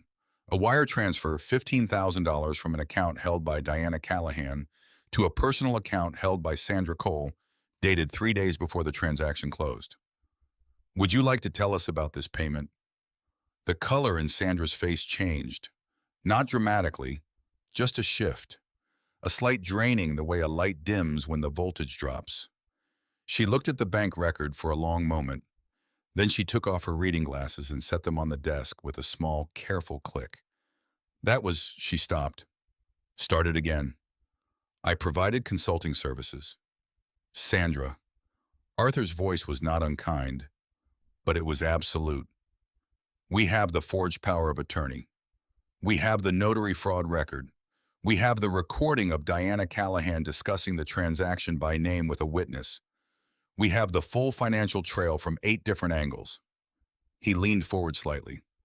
I am not here to trap you, but I am here to tell you that when this goes to trial, and it will go to trial, the broker of record on a fraudulent property transfer who received $15,000 in cash 3 days before closing will be a significant figure in the proceedings. He paused. How significant is up to you? The fight went out of her. Not all at once. It happened in stages like a building settling. Her shoulders dropped a fraction. Her chin dipped. She pressed her fingers flat on the desk in front of her and looked at them. And I watched a woman who had told herself a story about a bad decision for almost 5 years finally run out of road. She came to me with the paperwork already prepared, Sandra said. Her voice was quiet now, stripped of its professional polish. The power of attorney, the deed. She said it was a family matter that her husband had authorized the transfer and was overseas and couldn't attend in person. I asked for secondary identification. She paused. She had it. The documents looked right. The signatures looked right. She looked up at me, not at Arthur, at me. I knew something felt wrong. I've done this long enough to know when something feels wrong. But you took the money, I said. Her jaw tightened.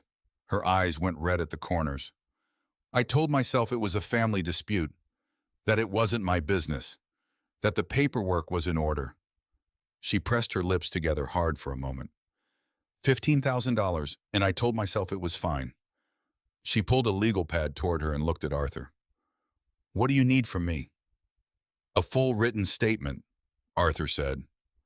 Everything she said, everything she showed you, the exact circumstances of the payment, signed and notarized. I'll lose my license, she said flatly. Almost certainly, Arthur said. But a voluntary statement given before charges are filed carries weight that testimony under subpoena does not. The Texas Real Estate Commission will see the difference. He met her eyes. This is the better path. Sandra. The only one that gives you any control over what comes next. She nodded once. She pulled the legal pad closer and picked up her pen. Her hand was shaking now. Not the steady professional hands from 20 minutes ago, but the real ones underneath. She began writing. I stood up and walked to the window while Arthur guided her through the statement. Below on McKinney Avenue, people were still walking their expensive dogs. The wine bars were filling up. The city was entirely indifferent to what was happening on the second chair behind me. A woman writing down the truth about a choice she had made 5 years ago that had cost my daughter a house, a marriage, and 2 years of her life. When Sandra finished signing, I turned back from the window. She was looking at me with eyes that were wet, but not overflowing the look of someone holding themselves together through sheer force of will. I'm sorry, she said. I knew something was wrong, and I let it go. I looked at her for a moment. My daughter slept under a bridge, I said quietly. She spent 14 months watching her son go without things children should never have to go without.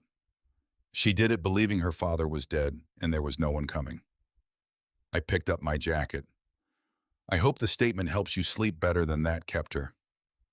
I walked out first. Arthur followed. On the elevator down, he said nothing, just made a small sound of satisfaction and wrote something in his legal pad. We were 3 blocks from the parking garage when my phone rang. Unknown number. I answered it anyway. The voice on the other end was calm, familiar, and made every muscle in my body go rigid. "Robert," Diana said, "I think it's time we talked." The city below was still half asleep when I walked into Arthur's office that Sunday morning. The skyline stretched gray and pale beyond the floor-to-ceiling glass, and the coffee Arthur handed me was so hot it nearly scalded my fingers. I wrapped both hands around the cup anyway, grateful for something solid to hold on to. "He called me back," Arthur said, dropping into his chair and spreading a manila folder across the desk. "Ethan Harmon, he wants to talk, but only to you. No lawyers in the room." My jaw tightened so hard I felt the ache all the way up to my temple. "He doesn't get to set conditions." "I'm Robert." Arthur's voice was even measured. The voice of a man who had seen 60 years of courtrooms and learned that fury, however justified, never won a case. "Let him feel like he has control. That's when people say things they shouldn't." I exhaled through my nose and set the cup down. "Fine, where?" "Cafe on Elm Street, 11 o'clock. I arrived 10 minutes early and took the corner booth, my back to the wall facing the door. When Ethan Harmon walked in at exactly 11 o'clock, my stomach dropped like a stone into still water. He was younger than I'd imagined, mid-40s, broad-shouldered in a pressed blue shirt that probably cost more than my first car. His hands were in his pockets and his jaw was set like a man walking into a dentist's chair. He spotted me and crossed the room without hesitation. "Mr. Callahan?" He slid into the seat across from me, and his eyes, hazel, quick-moving, skimmed the table before landing on my face. "Ethan." I didn't offer my hand. "You already know why I'm here." He picked up a menu, studied it for exactly 3 seconds, then set it down. "I know what you think I did." The burn behind my eyes was immediate and fierce, the kind of heat that comes from keeping rage behind a dam for too long. "What I think you did." I repeated the words slowly, each one deliberate. "My daughter spent 14 months sleeping in a parking structure." "Ethan." "She sold her mother's wedding ring to buy Noah a pair of school shoes." "You want to tell me what you actually did? Or should I just let Arthur file the civil suit and let a jury decide?" His jaw shifted. A muscle jumped beneath his cheekbone. I didn't know it would go that far. "Then tell me what you knew." I leaned forward, both forearms flat on the table, and I held his gaze without blinking. "All of it. Right now." He exhaled a slow, almost defeated sound, and when he finally spoke, his voice dropped low enough that the couple 2 booths away couldn't have heard a word of it. "Diana came to me about 4 years ago. She said Claire had borrowed money from her, a significant amount, and was refusing to pay it back. She said she just needed someone to confirm the story if anyone asked. Back Claire's former employer, her landlord, anyone who might go looking." He rubbed the side of his neck. "She said it would never go further than that."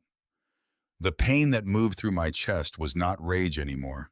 It was something colder, more precise, like a blade finding the exact space between 2 ribs. "You knew she was building a case to destroy my daughter's life, and you went along with it for what? Money introductions? What did Diana give you?" "Ethan, you." He met my eyes, and for the first time I saw something raw there. Something he'd been carrying and hadn't known how to put down. "She pushed 2 contracts my company's way. Total value just under $400,000. $400,000. My voice was barely above a whisper. "That's what Claire's life was worth to you. I didn't know about the house." He pressed his palms flat to the table, and I noticed his hands were trembling just slightly at the knuckles. The way a man shakes when he's finally said a terrible thing aloud and can't take it back. "I didn't know about the debt she created under Claire's name or the accounts she emptied. When I started figuring out the scale of what she'd done when my voice cracked at the edges, just barely." "When did you figure it out?" "Ethan?" He swallowed. "About 8 months ago." 8 months. 8 months while Claire was sleeping on concrete. My eyes burned so badly I had to press my thumb and forefinger against the bridge of my nose for a moment, jaw aching with the effort of holding myself together. "And you said nothing." I lowered my hand and looked at him straight. to anyone. I was scared. The words came out hoarse, stripped of the polished businessman composure he'd walked in wearing. Diana had emails, things I'd written confirming her story about Claire. If this went to court, I was an accessory. My company, my family, your family. Something sharp and hot surged up through my chest. My daughter's family slept under a bridge. Noah told me he used his backpack as a pillow for 3 weeks. I stopped, swallowed hard. Don't talk to me about your family.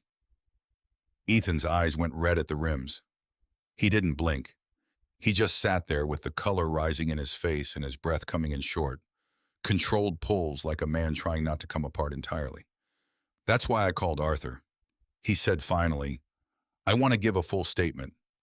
Everything Diana said to me, every meeting, every email. I kept copies of all of it. He reached into his breast pocket and slid a USB drive across the table. This is everything. Time stamped, including 2 voice memos from calls she made to me directly. My fingers closed around the drive. It was so small, no bigger than my thumbnail, and yet the weight of what it contained seemed to press against my palm like something much heavier. A voluntary statement to the DA. I said, everything you just told me on record. Yes. His voice was steady now, though his hands still hadn't stopped trembling. And whatever restitution the court orders, I won't fight it. I pulled enough cash from my wallet to cover both our coffees. Neither of us had touched them, and stood up. My legs held, though barely. Arthur will call you this afternoon to set up the meeting. I looked down at him one last time. For what it's worth. Ethan, what you did has a name. In Texas. That's conspiracy to commit fraud. What you're doing right now is the only reason a prosecutor might consider a lesser charge. I tucked the USB into my coat pocket. Don't waste it. I walked out into the October air and stood on the sidewalk with my eyes stinging and the drive pressed against my ribs, and I thought about a little boy using a backpack as a pillow, and I let myself feel every atom of that for exactly 60 seconds before I called Arthur. He gave us everything, I said. Arthur's breath came through the phone in a long, controlled exhale. Good, because Diana just lawyered up and Robert, there's something else. Franklin Cross called again this morning. He says the item he's been holding, it's a letter in your handwriting. My throat closed so fast I nearly choked on the next breath. A letter in my handwriting, one I had no memory of sending. Franklin Cross's office smelled of old paper and lemon oil, and the afternoon sun came through the blinds in long amber stripes across the hardwood floor.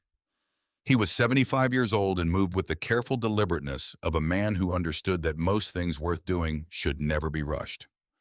When I arrived, he was already waiting at his desk with a slim manila envelope between his folded hands. Robert, he rose slowly, shook my hand with both of his. Sit down, please. What I'm about to show you, I want you to be sitting down. I sat. My coat was still on. My heart was already hammering so hard I could feel it in my back teeth. Franklin opened the envelope and slid out a single sheet of paper sealed inside a clear plastic sleeve. He set it on the desk and turned it to face me, and the moment I saw the handwriting, my own, the looping cursive I'd used my entire adult life, the slight rightward slant I'd never been able to correct, every cell in my body went cold. When did you give this to Diana? Franklin asked, his voice gentle but direct. My voice caught. I pressed my fist against the center of my chest and forced myself to breathe. I wrote this 6 years ago. I left it on the kitchen counter the morning I flew back to Singapore. I asked Diana to make sure Claire got it. Franklin's expression didn't change, but his eyes, dark and steady behind his wire-rimmed glasses, told me everything before he said a word. It arrived in my possession approximately 3 weeks after you wrote it, he said, delivered in a plain envelope. No return address, just a note inside saying, hold this for Claire Callahan. Do not contact her yet. Robert, in your handwriting. My fingers had gone numb. I stared at the letter in its plastic sleeve and heard my own voice from 6 years ago coming back to me in fragments. I'd written it at the kitchen table at 5 o'clock in the morning while everyone else slept. I'd told Claire everything I'd been afraid to say to her face, that I was sorry for being absent, that the business was nearly finished and I would come home properly once it was wound down, that I loved her and Noah more than I had ever managed to articulate in a room where they could hear me. I told Diana to give it to Claire. Diana had sent it to a lawyer instead with an instruction designed to look like it came from me holding the letter back from my daughter for 6 years. I never sent this to you, Franklin. My voice came out low and rough like gravel on wet asphalt. I gave it to Diana to pass along directly. Franklin folded his hands. I suspected as much. The note instructing me to hold it. The phrasing didn't sound like you, Robert. But I had no proof of anything. So, I held it. And when Diana called me twice this past spring, asking whether I still had it, asking if I'd done anything with it, I became concerned enough to keep it locked in the safe. The burn behind my eyes turned fierce and sudden. I pressed my thumb and forefinger to the bridge of my nose and felt my whole face tighten with the effort of holding myself together. 6 years. Claire had gone 6 years without knowing that I had tried to reach her, 6 years thinking the silence from my end was indifference, absence, abandonment. Can I take it? My voice broke on the last word just slightly. It belongs to Claire. Franklin pushed the envelope across the desk. It always did. I was back at the hotel suite by 4:30. The envelope tucked inside my coat, pressed against my ribs, the way you carry something too fragile to put in a bag. Claire was in the sitting area with Noah, the two of them at the small table. Noah drawing something with a blue marker. Claire reading a paperback she'd borrowed from Karen at the shelter. When I walked in, she looked up and something in my face made her immediately close the book and set it on the cushion beside her. Dad. Her voice went careful. What happened? I crossed the room and sat in the chair across from her, and I pulled the envelope from my coat and placed it on the table between us. Claire looked at it, her brows pulled together, then apart, then together again. What is this? Open it. My throat was so tight. The words barely fit through. Please. She picked it up. Her hands were steady, steadier than mine as she slid out the letter in its plastic sleeve. When she saw the handwriting, she stopped breathing. I watched the color drain from her face, watched her lips part, and her eyes trace the familiar loops and slants that were undeniably mine. Dad.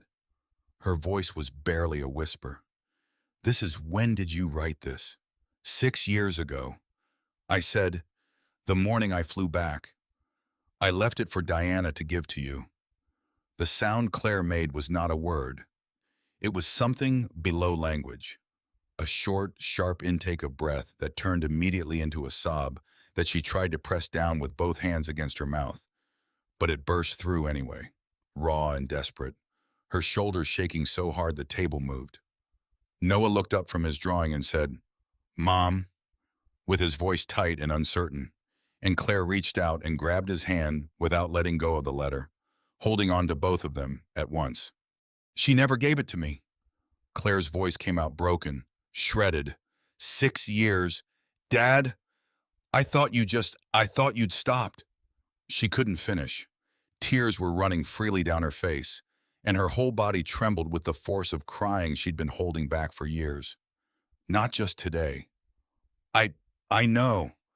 My own eyes were burning so fiercely I could barely see her.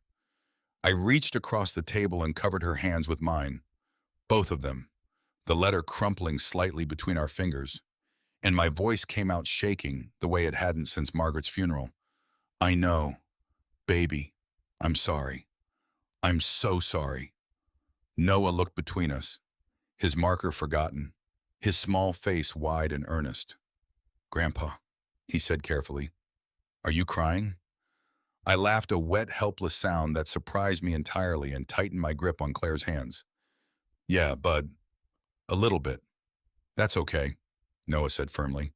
Mom says crying means something really matters. Claire laughed through her tears at that. a trembling, broken sound, and leaned forward until her forehead touched the edge of the table, still holding both my hand and Noah's. Her whole frame shaking with something that was grief and relief and fury all woven together so tightly they couldn't be separated. We stayed like that for a long time, the three of us, the letter between our hands, the afternoon light going orange and slow through the hotel window. When Claire finally raised her head, her eyes were swollen and red-rimmed, and her voice, though still rough, had something steadier underneath it. The sound of a woman who had been walking through darkness for so long that the first true light felt almost violent. "What do we do now?" she asked.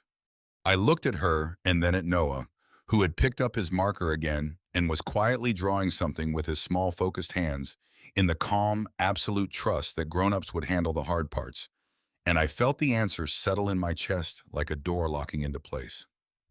"Now what?" I said. "We finish it," Arthur called at 6:15. "Diana's attorney reached out," he said. "She's requesting a meeting Monday morning. She says she wants to negotiate." My jaw tightened. My fingers curled around the phone. Outside the window, Dallas was going dark, and the lights of the city below were beginning to blink on one by one, cold and indifferent and beautiful. "She can tell him Monday works," I said. "And Arthur makes sure the DA's office knows she's reaching out. Whatever she offers. I want it on record." "Already noted." A pause. "Robert, are you ready for this?" I looked across the room at Claire, who was sitting with her feet tucked beneath her Noah's head against her shoulder. The letter unfolded in her lap. She was reading it again, slowly, her lips moving just slightly with each line, her cheeks still wet. "I've been ready," I said quietly, "for a long time." On the morning of Monday, October 13th, 2025, I put on the same charcoal suit I had worn to Margaret's funeral 14 years before. I did not do that consciously. I reached into the hotel closet and pulled it out. And it was only when I caught my reflection in the bathroom mirror that I understood why my hands had gone to it without thinking. Some part of me knew today required that kind of gravity, the kind you dress for. Arthur's office was cold when I arrived at 8:45. He had the conference table cleared except for 2 manila folders and a yellow legal pad, and he was standing at the window with his coffee, watching the Monday traffic crawl 20 stories below. "She'll bring Fitch," Arthur said without turning around. "Gerald Fitch, civil litigation, 22 years. He's competent, but cautious. He'll want to control the pace." "Let him think he does," I said. Arthur turned and looked at me with something close to approval. "Exactly." Diana arrived at 9 o'clock on the dot, which told me everything about how she wanted to be perceived. Precise, composed, in command of her own schedule. She wore a slate gray blazer and carried a leather portfolio that probably cost more than Claire's last month of shelter fees. Gerald Fitch was behind her, mid-50s, thinning hair, a careful smile that never quite reached his eyes. What I was not prepared for was how ordinary she looked. After 14 months of building a picture of her in my mind from bank records and forged documents and Noah's 11-minute recording, I think I had expected something monstrous and obvious. Instead, she was simply a well-dressed woman in her mid-50s who sat down across from me and folded her hands on the table and met my eyes without flinching. That steadiness, I realized, was the most frightening thing about her. "Robert," she said. Her voice was warm, almost solicitous. "It's been a long time." It has." I kept my own voice level, though every muscle in my chest had gone rigid. "You look well, Diana." Fitch opened his portfolio. "Mr. Callahan, my client is here in good faith to explore a civil resolution. We believe there are certain misunderstandings that Gerald—" Arthur set one of the manila folders on the table and slid it across with a single, unhurried motion. "Before we discuss resolution, I want to make sure we're all working from the same set of facts." Fitch opened the folder. I watched Diana's eyes flick down to it just once, just briefly, and I saw something shift behind her composure. Something fast and controlled the way a fault line shifts before anyone feels the shake. New wire transfer records, Arthur said pleasantly. 41 transactions totaling $1.2 million routed through an account opened in Claire Callahan's name, using a Houston address and a phone number registered to a prepaid carrier purchased in Georgia. Cross-referenced with Diana's travel records. She was in Houston 4 days before the account was opened. Diana's jaw tightened. The warmth in her expression did not disappear exactly, but it cooled the way a fire goes from flame to embers. Still dangerous, just quieter. Additionally, Arthur continued setting the second folder beside the first. We have a voluntary statement from Ethan Harmon delivered to the Dallas County District Attorney's Office as of yesterday afternoon, detailing 2 payments totaling $387,000 in contract value conditional on his willingness to corroborate a false narrative about your stepdaughter along with 2 voice recordings, one of them quite clear, in which your client issues specific instructions about those payments. Fitch turned to Diana. Something passed between them fast and private. A recalibration. The kind attorneys and clients do when the ground shifts under a negotiation they thought they controlled. Robert? Diana's voice changed. Not dramatically, but I heard it. The warmth was gone entirely now, replaced by something stripped down and direct. Let's be honest with each other. What is it you actually want? I want my daughter's house back in her name. I said, I want the $342,000 of fabricated debt dissolved. I want the $1.2 million returned to the account it came from. And I want you to answer every question the DA's office asks you in person without invoking your Fifth Amendment right. I kept my eyes on her face throughout. That's what I want. She let out a short breath through her nose. Not quite a laugh, not quite a sigh, and tilted her head slightly the way a person does when they're deciding how much longer to pretend. You know what's interesting? Robert? Her voice dropped lower, more precise. Each word placed like a chess piece. I spent 8 years managing your affairs while you were 12,000 miles away. I handled your correspondence. I handled your finances. I handled Claire when she called crying at 2 o'clock in the morning because she was overwhelmed and you weren't there to answer. She pressed one fingertip lightly to the table. I did everything you should have done. Diana. My voice came out barely above a quiet, controlled exhale. But the pain underneath it was enormous, the kind of pain that lives in your sternum and radiates outward. You forged my signature on a property transfer. You manufactured debt under my daughter's name and destroyed her credit. You sent a forged death certificate to my daughter and let her spend 2 years grieving a father who was alive. My voice cracked just at the edge before I pulled it back. And you let a 10-year-old boy visit a fake grave with my name on it. My throat tightened so hard I had to stop for exactly 2 seconds. Whatever you told yourself you were doing for this family, that is what you actually did. The room held its breath. Diana's composure did not shatter. It did something worse. It simply emptied. The careful warmth, the precise authority, the controlled cool, all of it drained from her expression, leaving something flat and stripped. And for just one unguarded moment, frightened. Fitch put his hand on her forearm. Diana, don't. She pulled her arm free. The DA already has Ethan's statement, Arthur said, his voice gentle and implacable at once. They have Sandra Cole's voluntary written confession regarding the property deed. They have the Georgia civil fraud record under the name Prescott. The USB drive Ethan provided contains time-stamped documentation of 14 separate communications between you and him. He closed both folders with a soft, final sound. A civil settlement doesn't stop a criminal proceeding. Gerald, your client needs to understand that. Fitch gathered his papers with the careful efficiency of a man recalculating his entire afternoon. We'll need to consult. Of course, Arthur said. You have until Friday. Diana stood. She buttoned her jacket with steady hands. I had to give her that. And when she looked at me one last time, her eyes were dry and her chin was level. But there was something behind it that had not been there when she walked in. A hairline crack, the kind that runs all the way through but doesn't show until the light hits it at exactly the right angle. You always did underestimate me. Robert, she said quietly. No. I held her gaze without blinking, my hands flat and still on the table, my voice coming from someplace deep and exhausted and certain. I trusted you. That's different. She walked out. Fitch followed, his portfolio tucked under his arm, the door closing behind them with a soft and definitive click. Arthur exhaled long and slow. That went better than I expected. She's not done. I said, no. He agreed, but neither are we. He picked up his legal pad. There's one more thing.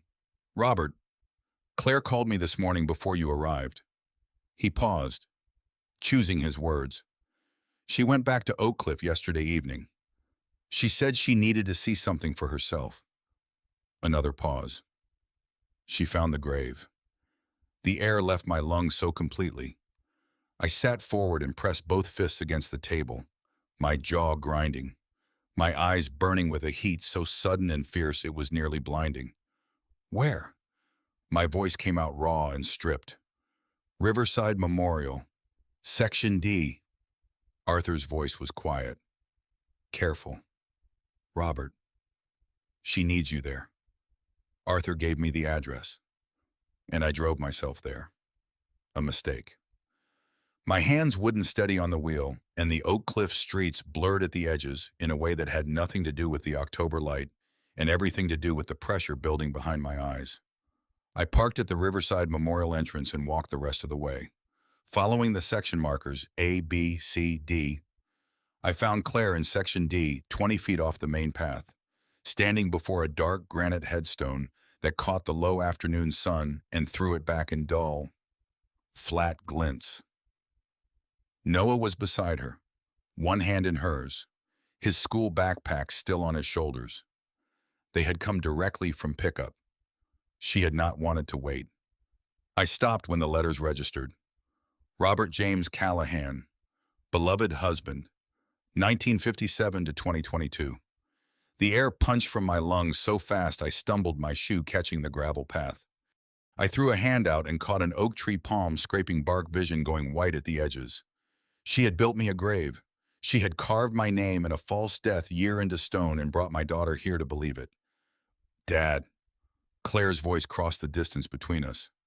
Not the voice of a 38-year-old woman, but something smaller and raw, scraped completely bare. How long have you been standing there? Long enough. I pushed off the tree and walked toward them, forcing my legs to hold. Claire told me that Noah had found it first, a cemetery mapping website where strangers photograph headstones. He had kept it from her for 3 days, not knowing how to say it, not wanting to make her cry again. She had already cried so much. I crouched in front of him, put both hands on his thin shoulders, and looked him in the face. You are the bravest kid I have ever met, I said. My voice shook on the last 2 words, and I did not try to stop it. He lost the fight he'd been putting up against tears and threw his arms around my neck with the desperate iron grip of a child who had been carrying something much too heavy for far too long. Claire folded around us both. The 3 of us stayed like that, kneeling in the October cold before that stone until Noah's shaking eased and Claire's breathing steadied. When I stood, I looked at the headstone one final time. The anger was enormous and bone deep, but beneath it something had clarified. Diana had commissioned the stone, paid for it, stood here and wept manufactured tears, and showed Claire a forged letter claiming these had been my final wishes. Arthur needs photographs, I said. Date stamps, payment receipts, groundskeeper records. There is a paper trail, but I already have them, Claire said and showed me her phone. The stone from 3 angles, the plot marker, the section sign. Her hands were steadier than mine. I felt something fierce and proud rise through the grief. That's my girl. She asked whether I would stay for the trial. The question cost her something real. I heard it in her voice, in the careful way she braced for the answer 8 years of absence had trained her to expect. I took her face in both my trembling hands. I am not going anywhere. Not for a flight, not for a meeting, not for anything. I am staying. I promise you. She closed her eyes and 2 tears ran straight over my thumbs. Noah tugged her sleeve. Can we get food? I'm really hungry. Claire laughed, the kind that hurts on the way out, and pulled him close. Yeah, baby. We can. We walked out together, leaving the stone behind in the fading light. It had no power over anything real. It was granite and a lie. We were still here. On the 3rd of November, Diana Callahan's attorney informed Arthur that his client was declining the civil settlement. The trial was scheduled for the 17th. The 17th of November 2025 arrived quietly. An ordinary sky, an ordinary chill, as if the world had no idea what was about to happen inside one courtroom on Commerce Street in downtown Dallas. I wore the charcoal suit. Claire noticed immediately in the hotel lobby at 7:30. You wore that to Mom's funeral, she said. I know. I straightened my cuffs. Some things deserve the same weight. She linked her arm through mine, and we walked to Arthur's car through cold morning air, our breath coming out in small white clouds. Noah walked ahead, hands in his pockets, shoulders squared with a seriousness that still broke my heart on a 10-year-old. Will I have to say anything? He asked, climbing into the back seat. No, bud, Arthur said. You already said everything that mattered when you handed your grandpa that phone. Noah nodded, satisfied, and turned to watch the city go past. Inside Dallas County criminal courts, I felt Claire's hand tighten on my arm with every step through security. Not from fear, I realized, but from containing something enormous she'd been holding down for years. Talk to me, I said quietly. I keep thinking, what if she has one more thing? One more lie we haven't found? I covered her hand with mine. Then Arthur handles it. You don't have to carry this alone anymore. She blinked hard, swallowed the redness rising in her eyes. Okay, she said. Okay. Diana arrived at 8:55. The composure was still there, but brittle now, like lacquer over cracked wood. She sat beside Fitch and never once looked toward our side of the gallery. Ethan Harmon took the stand first. He spoke with flat, careful precision, describing the meetings with Diana, the contract payments, her specific instructions. He identified exhibits 14 and 15, the voice recordings, without wavering. Fitch pushed hard on cross-examination. Your cooperation agreement reduces your own exposure, correct? Yes, Ethan said, and it's still the truth. Fitch sat down. Sandra Cole followed after recess. Compact, nervous hands that never stopped moving. She confirmed the $15,000 cash payment, the forged power of attorney she chose not to question. Her voice broke when she said, unprompted, I knew it wasn't right. I did it anyway. I'm sorry. Nobody in the gallery made a sound. Then Marsh called Exhibit 31, Noah's recording, 11 minutes and 23 seconds of Diana's voice filling the courtroom, precise and incriminating, routing funds, timing transfers, instructing Ethan on every detail. Claire's hand gripped mine until I felt the bones shift, her knuckles white, her eyes fixed on the floor. It's almost over, I whispered. I know, she breathed. I know. When it finished, Diana sat bent forward at the defense table, forehead resting on her folded hands. The lacquer had cracked completely. Arthur leaned close. Fitch may call one defense witness. Diana herself. Claire exhaled sharply. She'll have nothing left to hide behind. Verdict could come as early as Friday, Arthur said. I looked at Claire, jaw set, eyes burning with equal parts fury and hope, hands gripping the bench in front of her. Then we wait, she said, and her voice had never sounded more like her mother's. The verdict came on Friday, November 21st, 2025, at 11:47 in the morning. Diana had spent 2 hours on the stand Wednesday, composed and convincing, insisting every decision had been made in good faith. For 40 minutes, I watched the jury and felt genuine fear. A lifetime of practiced performance is a powerful thing. Then Brandon Marsh stood up. He was unhurried. He walked Diana through 14 wire transfers, each one structured just below the federal $10,000 reporting threshold. She said she didn't recall the specific amounts. He put Exhibit 7 in front of her and asked her to read them aloud. She did. Not one exceeded $9,900. Mrs. Callahan, Marsh said quietly, structuring transactions to avoid federal reporting requirements is a federal crime under 31 U.S.C. Section 5324. Were you aware of that? Fitch objected. Judge Hale overruled. Diana's composure didn't shatter. It calcified, went from polished to stone rigid, and I watched the jury watching her, and I knew. The jury deliberated 14 hours over 2 days.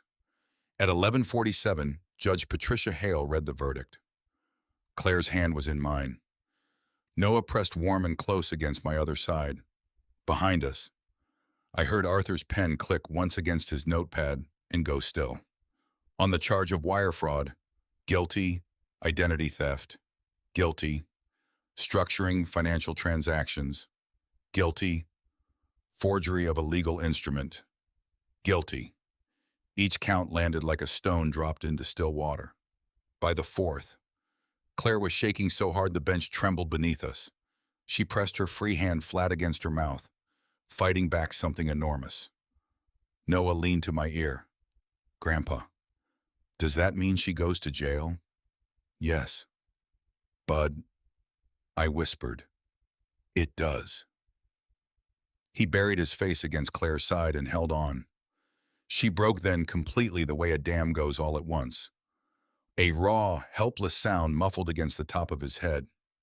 I pulled them both close, my jaw aching, my eyes burning until the courtroom blurred entirely, and I let the tears come. There was no reason left to hold them back. Arthur's hand landed on my shoulder. Robert. His voice was thick in a way I'd never heard across 40 years of friendship. It's done. 3 weeks later, on December 12th, Arthur handed Claire the court order restoring title to 1,147 Birchwood Lane. The fraudulent debt of $342,000 void. Civil judgment of $1.2 million entered in Claire's favor. She read it twice, set it down, and quietly cried into her palms. Hey, I touched her wrist. Let's go see the house. Noah was already in the corridor eating an apple backpack on. Finally, he said, I've been waiting forever. The drive took 20 minutes. I kept one hand on the wheel and held my palm open across the center console until Claire put her hand in mine. We didn't need words, not after 8 years, 47 letters of fake grave, and 14 months under a bridge. We pulled into the driveway on Birchwood Lane. Claire picked up the key Arthur had left on the doorstep, then looked back at me. Together, she said. Together, Sidium. The lock turned with a clean, solid click, the sound of something that had been closed far too long, and we walked inside. They say God doesn't give you more than you can carry, but I'll be honest with you. There were nights I wasn't so sure. I carried 8 years of absence like a stone in my chest, telling myself the work was for my family when the truth was simpler and harder than that. I wasn't there, and the people I loved paid the price for it. So if you take anything from this old man's story, let it be this. Don't be like me. Don't wait until your daughter is sleeping under a bridge to remember that no business deal, no overseas contract, no amount of money is worth the years you'll never get back. Trust carefully, love loudly, stay. I've learned that silence isn't peace. It's just postponed pain. I've learned that the people who hurt your family rarely look like villains from the outside. And I've learned that a 10-year-old boy holding his mother's hand in the dark is worth more than every dollar I ever earned. This has been one man's family story, messy, broken, and by some grace I still don't fully understand put back together. If it sounded like your story, or your neighbor's, or someone you love, then it did exactly what I hoped it would. These are the kind of grandpa stories I never wanted to have, but I'm grateful I lived to tell them. If this family story moved you, If it made you hold someone a little tighter today, drop a word in the comments, share it with someone who needs to hear it. And if you want more grandpa stories like this one, you know where to find us. A final note. The stories ahead contain some fictional elements built entirely for reflection and human connection. If that's not for you, no hard feelings. Step away, find what feeds your soul, and take good care of yourself. And from the bottom of this old heart, thank you. Thank you for staying until the very last word. It means more than you know.